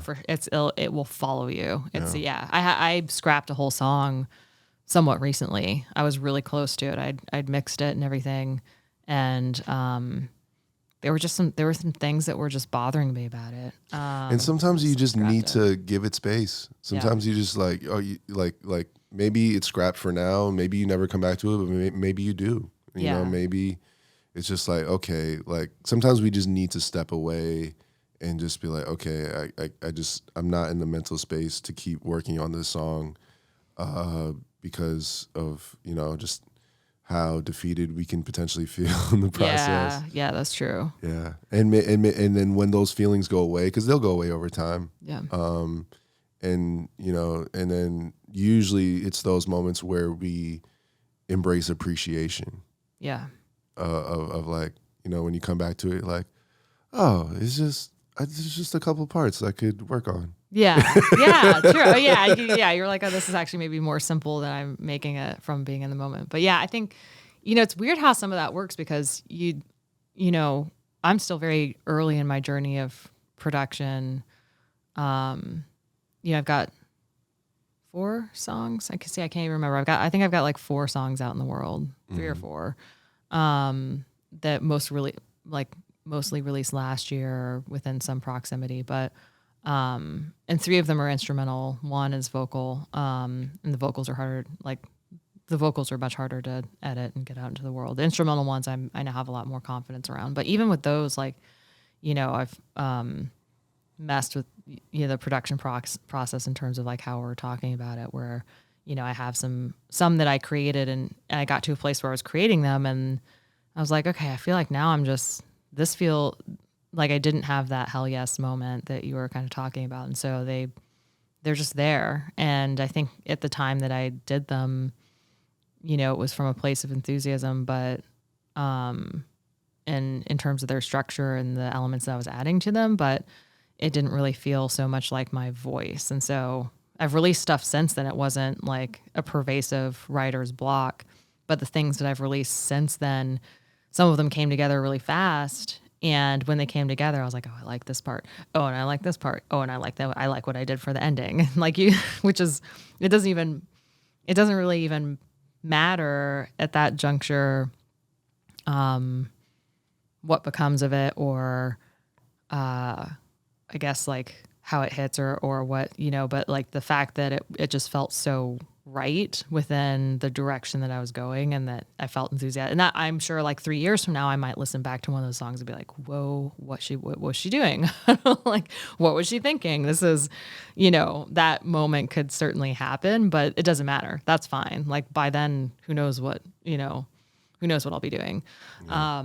But yeah, so like there's some gut piece of it that tells you for yourself and for whatever your sound is that this is the right move. But getting to that magical step doesn't always happen in each, like certainly not in each sitting session where you're like, let's see if this one makes it. And then you got to like step away and then come back and be like, no, this is great. This will be cool. Yeah. And having that kind of conviction. Yeah. It's not, it almost feels like it's not entirely up to you. Yeah. You start something and you just keep, you just keep trying to figure out like, okay, what is going on here? And then eventually you have some sort of like, you create some sort of identity for it. Like, okay, like this, cause there are rules we do have to commit to in a way if we're making a certain genre or if we dedicate to like, even if we're blending genres, it's just intentional because you have to like understand like what makes those genres in terms of tempo and like placement of the kick and snare. Yeah. So and then like you can choose to be avant-garde, but and just kind of like be Sun Ra and not have to like be limited to the bounds of like time and space, but.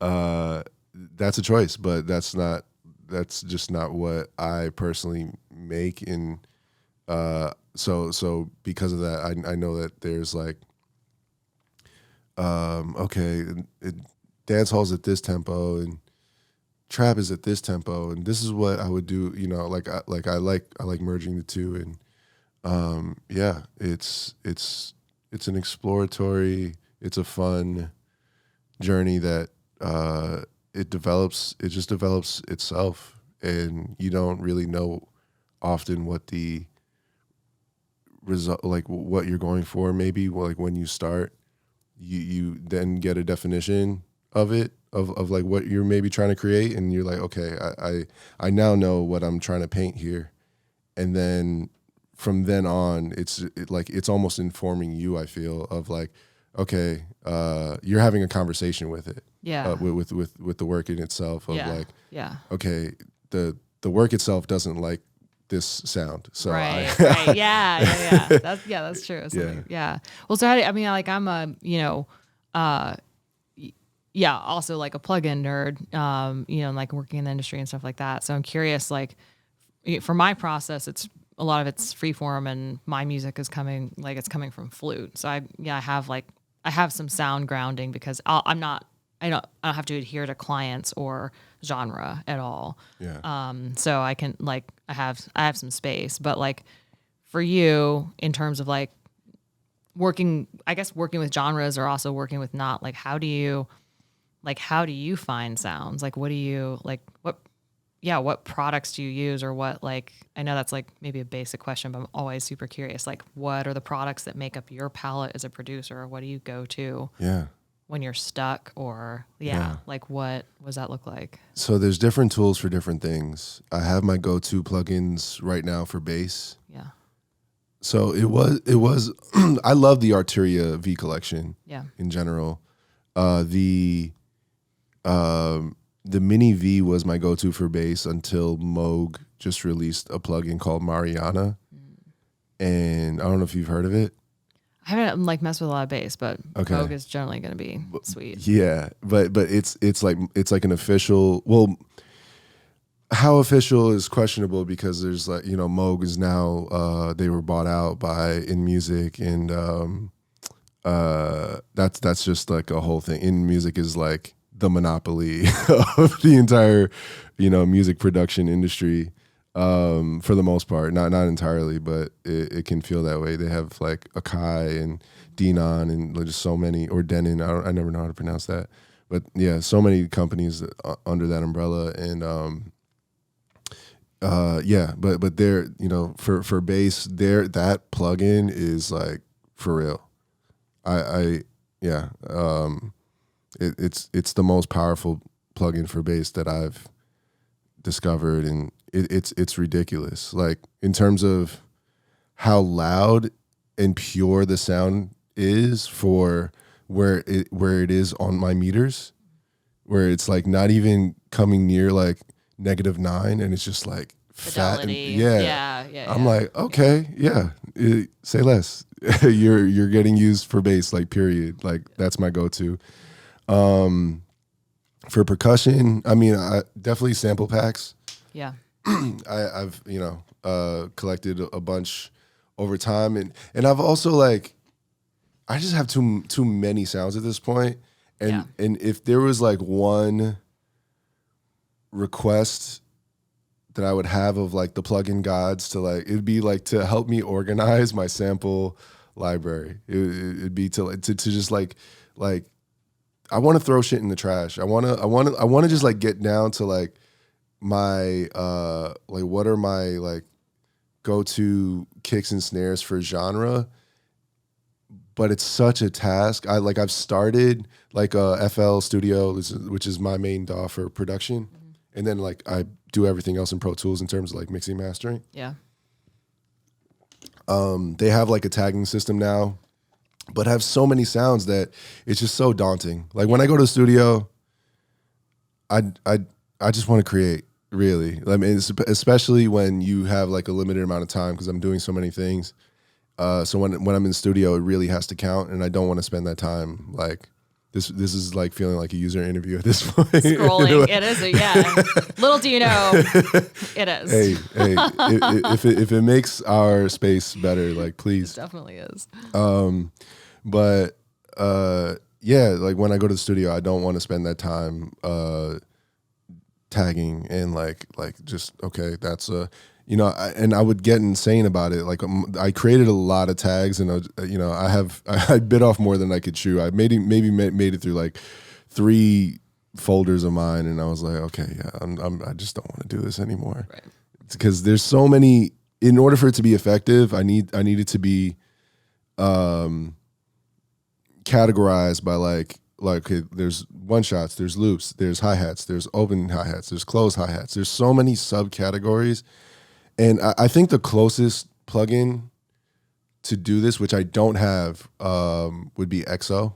I was going to say, yeah, I feel like I haven't used it yet, but I've looked at it because I'm like, yeah.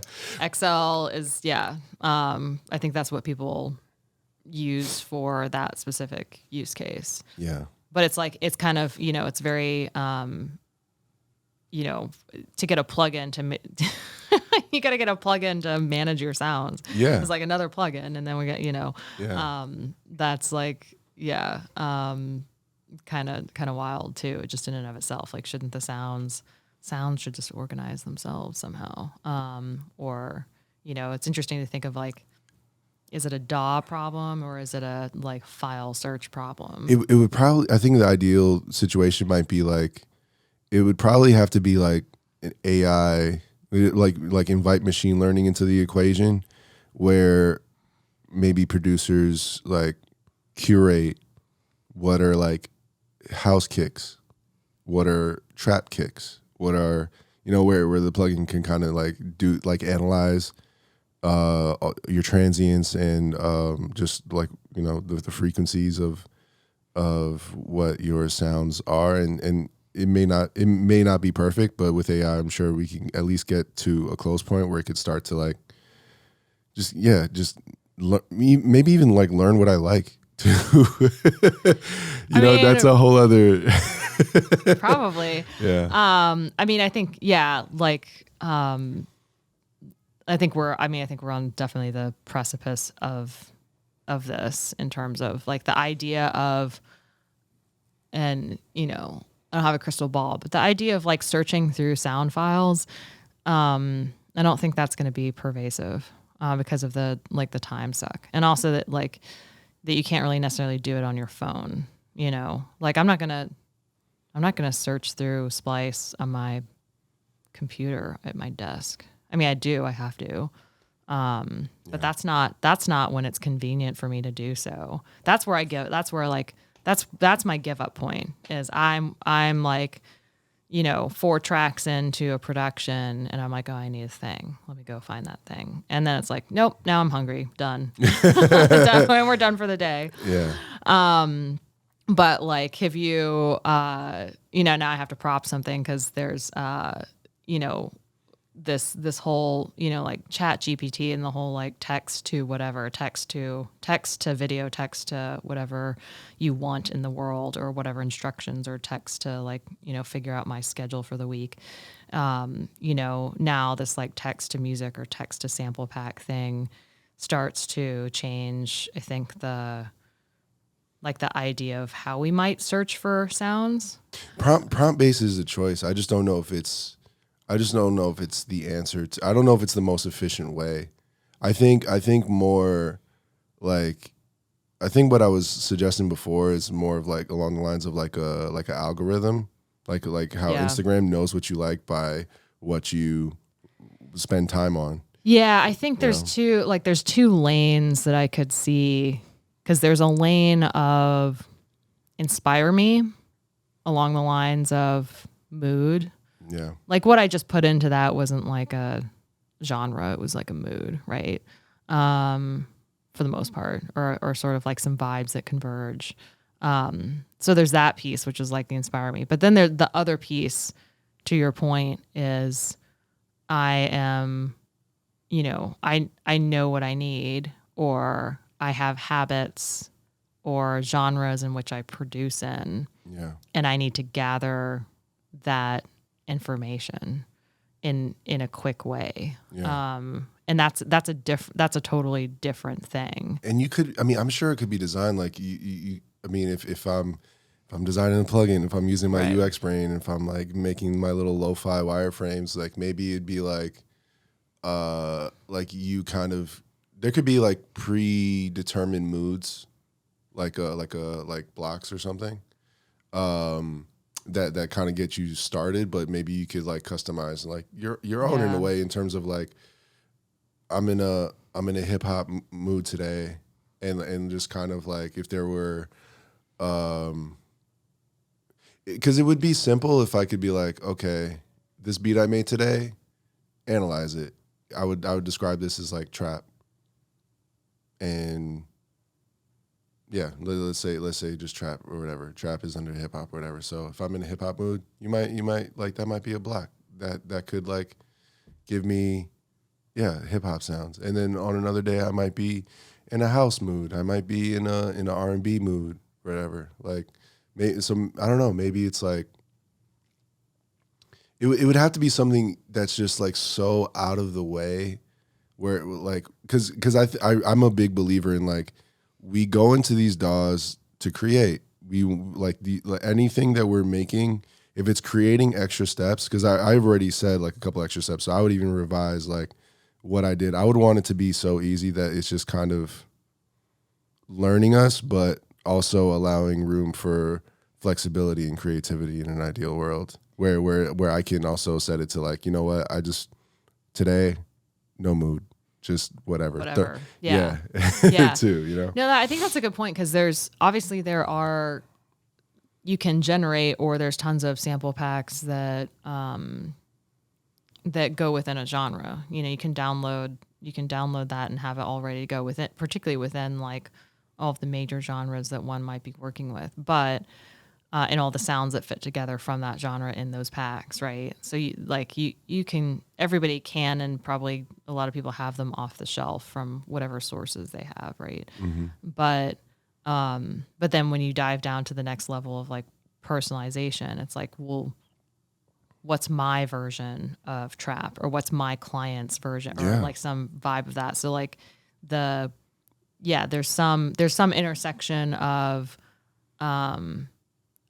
like Netflix. You know, when you go on Netflix, it's like, we know that you want to watch this. Yeah. Like, we know you've seen this before. Here's the next episode. Continue on your path doing this. And I think there's huge opportunity in the sample and sound world of music. What if it was like informed by like your Spotify library, like your like songs? That could be a way. That would be cool. Because that informs my taste, really, is the songs I listen to and that I hear. Yeah. And I can create new things, but in general, like, usually what I create is based off of things I've perceived. Right. Like it's some sort of reference that I'm pulling from, and when I'm pulling from multiple sources, that's when I create like, you know, something that feels more original, but it's still familiar because it's coming from somewhere. Yeah. It's not as like, you know, there's definitely genres that are very left, like hyperpop or something.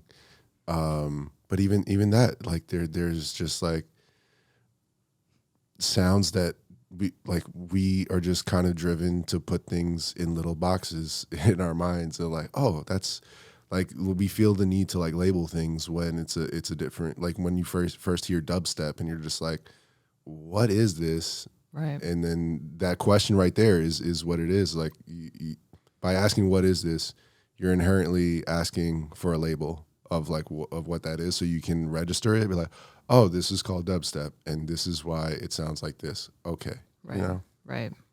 Yeah, it's interesting to think about. Yeah, but that searching, like the file searching thing, is definitely a problem that somebody could solve. Yeah. But I think, the pieces that aren't brought into it are the personal taste, or the, like, for the most part, or the reference track piece of it. I would imagine. You know, for me, like most of my stuff is is more about like sound inspiration. So I don't have to find things within a genre. So, you know, I mostly like, I do want to browse, but I don't want to browse that much. Or in some cases I want to use, right now I reuse samples or I reuse pieces because that actually begins to make things like right now. I don't know how long this will persist, but I have a water drop. I use it in my live set. I use it now on, I think it's in at least one of my recorded songs, but now it's in a couple places. It's at least in 2 places in my live set and in a few of my productions. And I, you know, but even just to like, so there's an example, there's another similar like percussive thing that I've used across a couple tracks in different places. But, you know, I'm so disorganized that both the sounds that I have that I have to go back to, I'm like, where's that? I have that water drop. Like, where is it?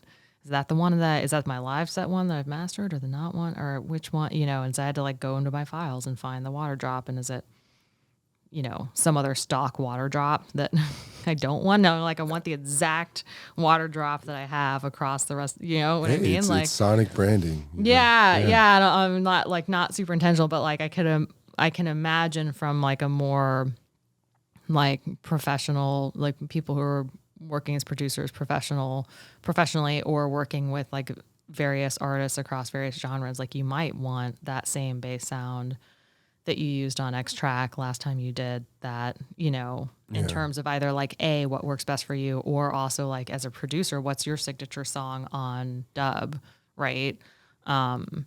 Maybe, right? And so why, like, you're not necessarily going to want to be going after that. And so that's where the personalization thing I think gets like really, really super interesting. Yeah. And I think it's something that can happen. You know, I think it probably will be something that happens like more in the near term in terms of how people are able to find, or I hope it will. But I think there's opportunity there for sure. Yeah.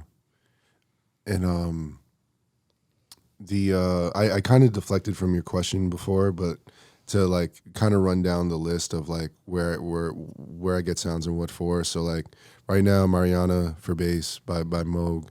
I'm the type that likes to like, I like to cook my meal. Like, so I go to Splice for samples, but it's usually for like filler percussion, you know, shakers and percussion loops or whatever, top loops. Yeah. But I'm usually choosing my kicks, my snares individually. And some of those, like a lot of one shots I'll also get from Splice because it's a great resource for that too. Yeah. But I also have my packs from, you know, producers and influencers that I've downloaded. Like I love like Decap, you know, Bolo, the producer for trap stuff. KRS for like, you know, dancehall vibes. Plugin wise, or in terms of like synth wise, Serum's great. Classic. Yeah. Serum Total was classic. designed, I think, with the future in mind. It's just like everybody's. Yeah, you can't go wrong. Everybody's got Serum. Yeah. The Arturia V collection in general, like I love the latest iteration of their Rhodes. I think that's on V2 stage. It's either stage V2 or stage V3. I forget, but you know, they're emulations of like the Jupiter. I still love their Mini V. It's just not my go-to for bass anymore. I want to get into the CS80 because I saw Mike Dean using it lately, so that's going to be my next exploration. Nice. Pigments is also super underrated. Pigments, yeah. Arturia in general, I love Arturia. Yeah. On the native instrument side,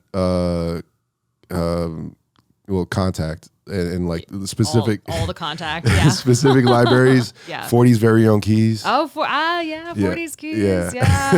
I was messing with that the other day. Yeah, that's a good one. Yep. Piano in Blue. Oh, okay. Do you know about Piano in Blue? Yeah, but I haven't messed with that. Like, I've messed with like noir and like Piano Colors, but Piano in Blue. Yeah. Do you know the story behind it? Like they sampled the same piano that was used on Miles Davis's Kind of Blue. They do that. They're all the sampling that goes into the instruments is always like the exact thing of the thing. You know? So it's like really wild. Yeah. But I haven't messed with Piano in Blue, strangely. So I'd have to get that. Yeah, I've got to open that up. So you said you started working for Output Now, and you were working for Native Instruments before this. Yeah. Could you talk to me about like the development process of these plugins? Like, how do they go from like concept to like being a thing that we can buy? Like, what are all the things that go into that? And specifically, like, UX for audio is such a niche that I would love to break into, but it seems so hard to like even know like where to just like how to get involved, or like is it a Discord community I can join, or like how does one even go from like how does one be a plugin designer as well?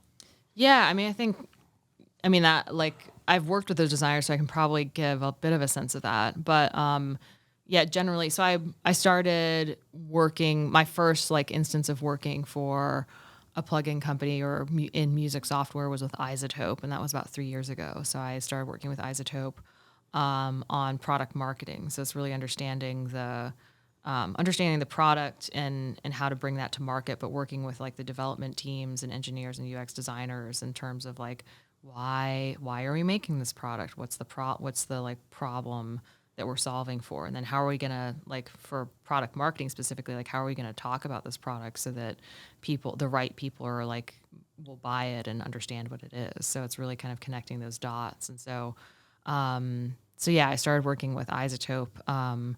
So I came about Native Instruments sort of through that because Isotope and Native Instruments and then Plugin Alliance were acquired and merged. Yeah. So I knew, which is kind of funny because my background my tooling as a producer or a budding producer was like getting on Ableton and learning how to do songs. But some of the first plugins I owned were Isotope plugins, which actually I think really helped because like Ozone is an incredible, powerful, like pro level tool. Yeah. But the way that they built it is that it also has, some AI that can speed up the process for pros, but that also helps like beginners learn. Mm-hmm. And so being able to like tap into like Ozone or Nectar or Neutron pretty quickly, even though I wasn't anywhere near the mixing stage of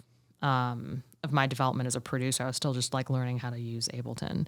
But I could have a sight line through towards what that process could be independently, possibly. So then like once the companies merged, I started working on products on the Native Instrument side as well. And so that was interesting because those products are very different in their purpose. Like you're going through kind of sound, but very like high quality, purposefully, intricately sampled sound libraries, like Sound Designer sound libraries, which they are like the king of, like the quality and the fidelity and the amount of effort put into like figuring out what's needed for the genre is pretty incredible. But same for like Isotope, it's just different. You're not working with like genre sounds, you're working with DSP, digital signal processing. So you're working with like how do you manipulate or sound? How do you master a genre specifically? Or how do you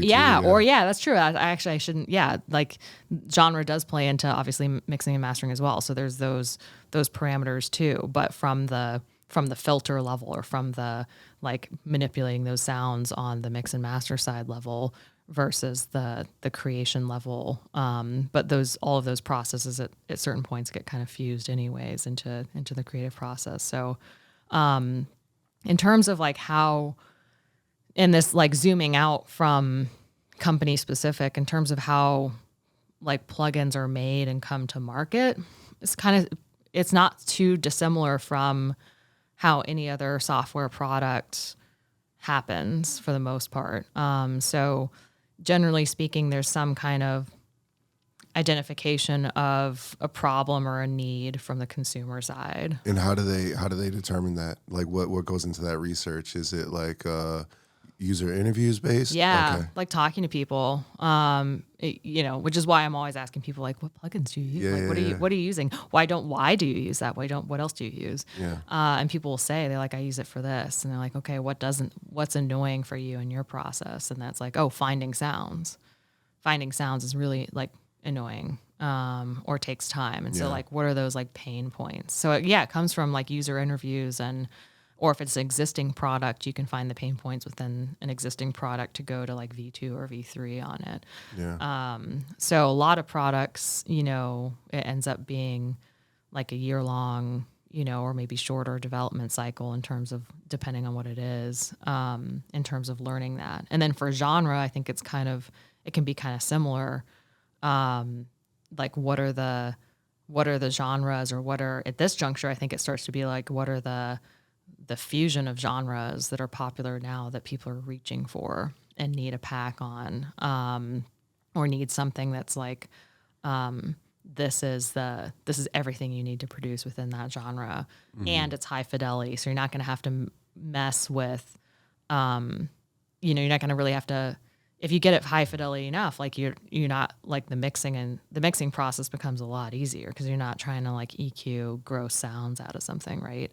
It's already sort of like polished. Good mixing does the least amount of work possible. Yeah, exactly. And so like when you're using really like high quality sounds, that that lends itself to that very easily. And I've struggled with that a bit. I think I've had some sounds that I threw in, and then I remember I had a friend that was like, yeah, you can't.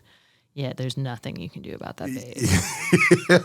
He's like, there's nothing I can do about that bass. And you're going to have to change your bass. And I was like, oh no, I got to go find that sound, but more high fidelity. And so like, so it's worth the spend. But yeah, so it's finding those like trouble spots and then addressing them. But I also enjoy the challenge of like taking a shitty sound and turning into like polishing a turd sometimes. Cool. You can have all of my tracks. You can edit my vocals. That's great. I mean, I'll be happy for it. Send them over. I'll take a stab. Yeah, because like something I love to experiment with is saturation and Saturn. Oh, saturation's cool. And if the harmonics aren't in there, you can add them. Yeah, that's true. Sorry. No, it's good. Yeah, I mean, you're in the right field to want to do that. I don't yet get pleasure from doing that because I'm not fast enough, I think, at it. But yeah, so it's just interesting. But yeah, how they like that's the instance in terms of how it comes, like it's starting with that problem. Because if you're not solving some kind of problem for people, it's going to be really tough for that to, you want your product to be meaningful, and to connect to people and ultimately like, allow them to be creative. I mean, I think that's really like, or unlock their creativity in some cases. Like the output example they gave is like, they're all about that inspiration or that like they're focusing on that. And so that's why you have like this text to music is like, okay, this is serve me creative ideas. Don't like make me search for them. Right. That's like a specific problem. Which is also like, it's tough because, I mean, there's different types of producers. So I don't want to, like we all relate to music in a certain way. And there's certain aspects that we hate, in certain aspects that we enjoy. And there's also like the beauty of like fighting through struggle and then like coming out on the other side, So in a world where everything is just like figured out for us already, also, it's like some of us will complain about that too. Yeah. Because you are taking something away from us by solving our problems in a way. So it's like, how do you like solve problems, but also allow space for exploration and growth and like, the moments of like, where you find a happy accident or like, you're something that helps you maybe like work through an idea that doesn't give you the answer, but it gives you maybe like 2 + 2, but doesn't give you 4. Yeah. You know? Yeah, I think that's the main differentiator in terms of like where, at least where I sit personally with AI technology and music. Yeah. And we're at the I think we're at a juncture right now where you see every version of it in market, not just on music, but all of the above, where most people actually don't want, or at least as far as I'm saying most people, they don't want AI solving everything for them anyways. It's really like about making things easier, faster. Yeah. And so we want to be challenged. We don't just want the answer to the test necessarily. Yeah. Yeah. If we want to know the thing, if we want to, develop and deepen our relationship with it, me just like, if it can make it like a melody for me that I have like vaguely in my head and just like, oh yeah, that's what I was thinking. Where's the fun in that? Well, I think it's in like personalization and manipulation, but it depends on who you are and how you're and like what your relationship is to music, because like some tools aren't going to be for every producer, right? Yeah. And so that's where like myself as a product marketer comes in. Like I'm not going to, there are certain tools that I'm not going to go to my mastering engineer and be like, oh, you should have this. And they're going to be like, no, I have my process for that. I have my workflow. Yeah. I know what I'm doing. Yeah. And so, and I think we're already there in terms of like the diversity of the kinds of plugins that are out there and how they like, if we were thinking back to like, I don't know, even like 6 years ago, 7 years ago, maybe, you're still dealing with people that are in a kind of highly professional mode, right? So most of the tools that are out there in terms of plugins, they're not meant for like the bedroom producer or the singer-songwriter or the music. They're not even necessarily meant for musicians, which is kind of like a little mind-boggling. Right? It's like, that's kind of weird, right? Yeah. Like I have 2 music degrees and I like don't know how to use Ableton. Yeah. Like that's weird. Like think about that. Yeah, that's weird. And maybe that's more of a reflection on like my my music education at the time and where the music industry has come today. But the problems to be solved in the industry, I think where like kind of to your point is you as an individual are going to be in a place where you want something fast. You know what sounds you need. Mm-hmm. Because you already like you have a degree in hip hop or you have a degree, right? Like you've done that study. Yeah. So for your persona, now we're getting into like UX stuff. For your persona, you don't need. Yeah. There's a bunch of tools that are going to be created on the market that aren't going to be for you. What you need is something that's going to like speed up your process so that you can cut the fat out of your workflow because you're having to work really quickly. Yeah. And not only that, it's just like so many options. It's just when like I have an extensive plugin library now and so many patches, and it's just like now like through time what to go to a plugin for kind of. Yeah. But there's still so many possibilities out there. Like if the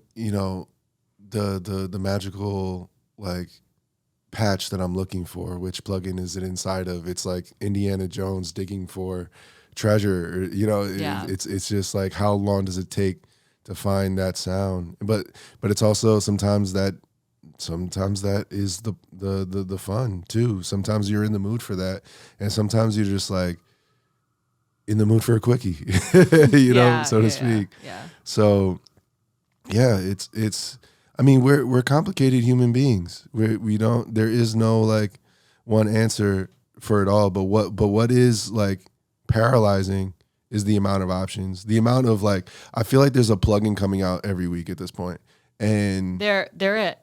I can actually tell you as the person that releases plugins for a living, that there literally is. Like I've that's the life I've been living for the last 3 years is like, and it's all getting marketed and it's all trying to solve a problem for you. And they're all in varying, like eventually 5-year-olds, like there's this little, there's this kid on Instagram, Miles the Music Kid. I love like following his journey. Like he just like he's a multi-instrumentalist, uses Logic. He's amazing. It blows my mind. Makes me upset for my own childhood when I when I watch this kid, but it's like the most adorable thing. It's like, man, that's good parenting. I love that. But damn, what was I saying? Miles the Music Kid.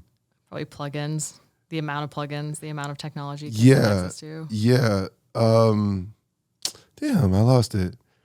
I was really excited too. But my ultimately, my point is the amount of plugins that are out there, like it's just, yeah, it's all trying to solve like a problem for you, and it's just like, yeah, I think I kind of need this. Yeah, maybe like I don't know. It looks like it'll, but then there's the process of like, okay, I try it, I download it, you know, and I spend time with it, and now it's not for me, and now whatever, I wasted my time. It's there, you know, and oh, that's what I was gonna say. Is just like 7-year-olds like him, eventually they're gonna have their own plugins. Oh yeah, I mean, it's gonna get so easy. Yeah, it is, and I think there's still gonna be. Well, I guess I can't predict, but I think there is still going to be, room in the market. I think one of the things that, kind of to your point around like even the AI or the amount of plugins or like the stuff that you get inundated with as a producer, I think one of the challenges or interesting challenges I find in my job is like marketing these products to people is figuring out who needs what. Because again, like you're like, if you already have a certain amount of plugins and you know what you're doing, and then in your kind of fidelity in terms of what you're looking for genre-wise, that starts to separate you out as a different person for different kinds of things that are coming to market versus there, when I'm looking at somebody who's just looking for inspiration and what they need, like they may still like what I find really interesting about this is that they may like still define themselves and probably are a producer, but not like you. Like actually, we can talk about like within the same table here. Like I call myself a producer, but I am not a producer.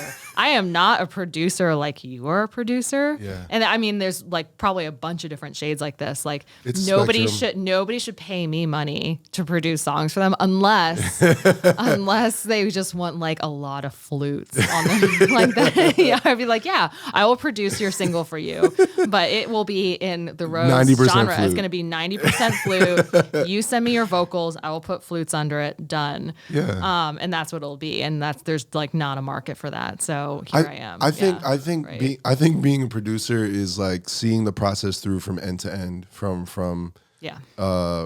zero to it's mastered, and you don't have to necessarily be the person who did it all. In terms of like you don't have to do the mastering, you don't have to do the mixing. Yeah. But you have to have the vision for it from start to finish, and like just be. I mean, the vision can be developed like throughout the process, and often is. Yeah. But you don't have to like be like I have this symphony in my head, and right.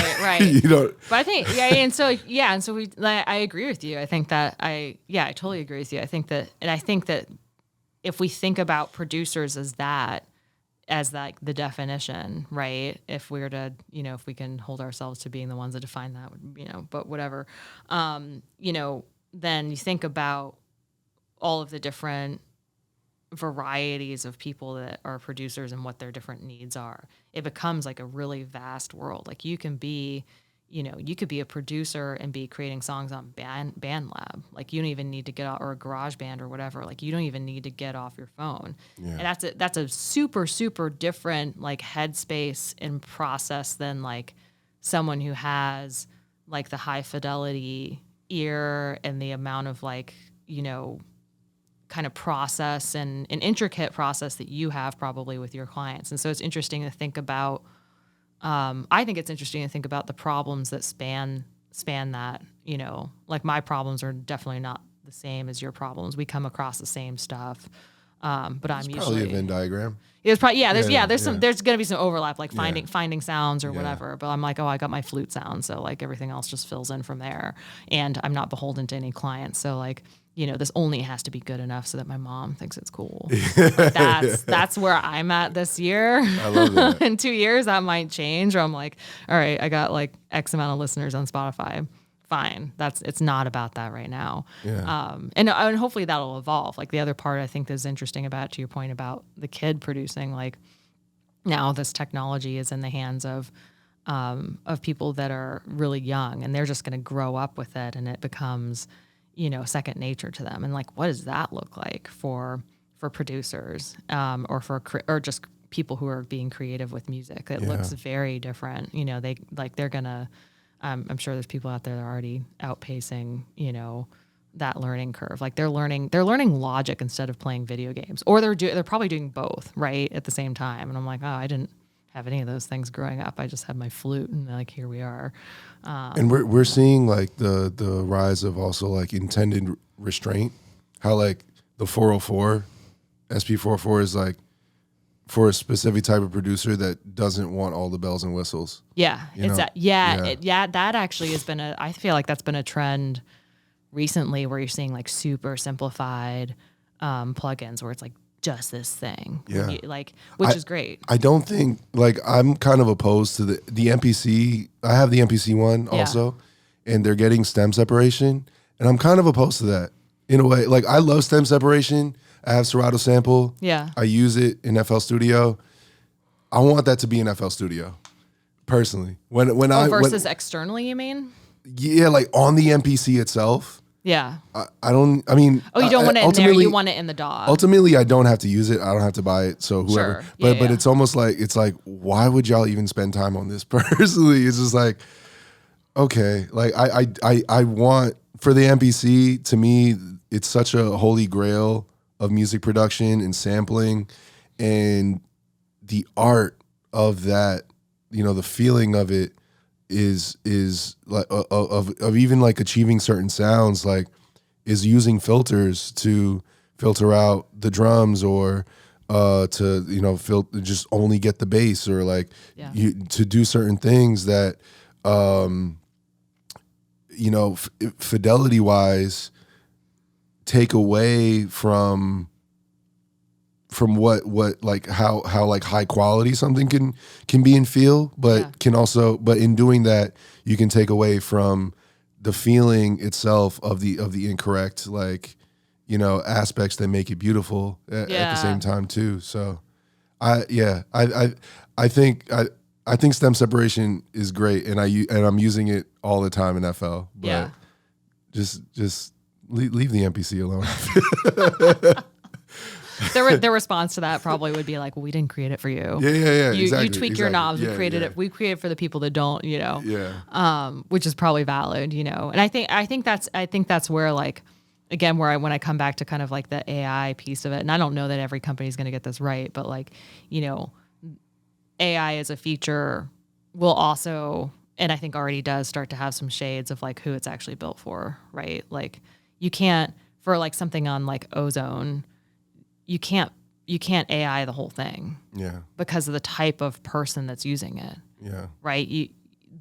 You really, and they were like Isotope was super intentional about how they did that. And they did that before I joined, but like they're super intentional about it being something that speeds up the process but doesn't do it for you. And I think that's a huge differentiator in terms of where I see the opportunity, because there are a lot of companies out there that are you can generate AI visuals and generate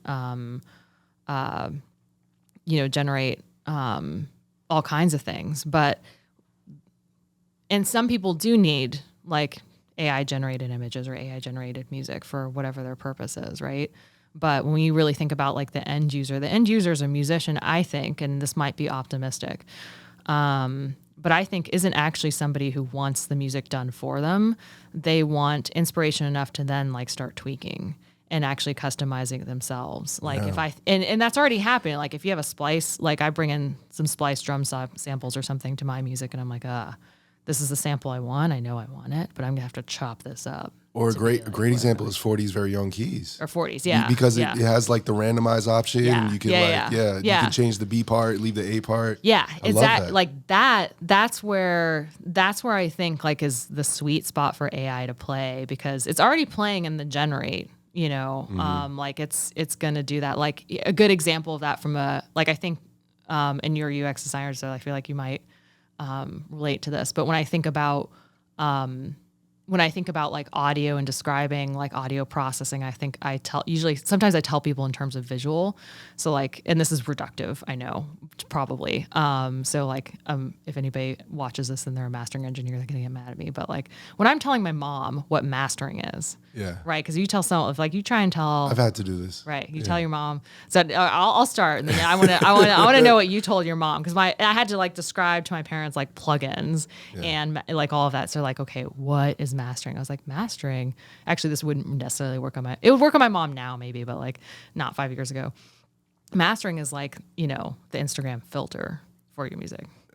I was like, see the filters. And it was like, that's like roughly, you know, what, and they were like, oh, it's like so they could get it from like a, you know, the like the image filtering. Like, here's this vibe is bright. This vibe, like, think about it in black and white. Think about vintage. Think about like scratchy, you know. I was like, it's much more refined than that, but like, that's the Instagram filter. She's like, oh, okay, cool.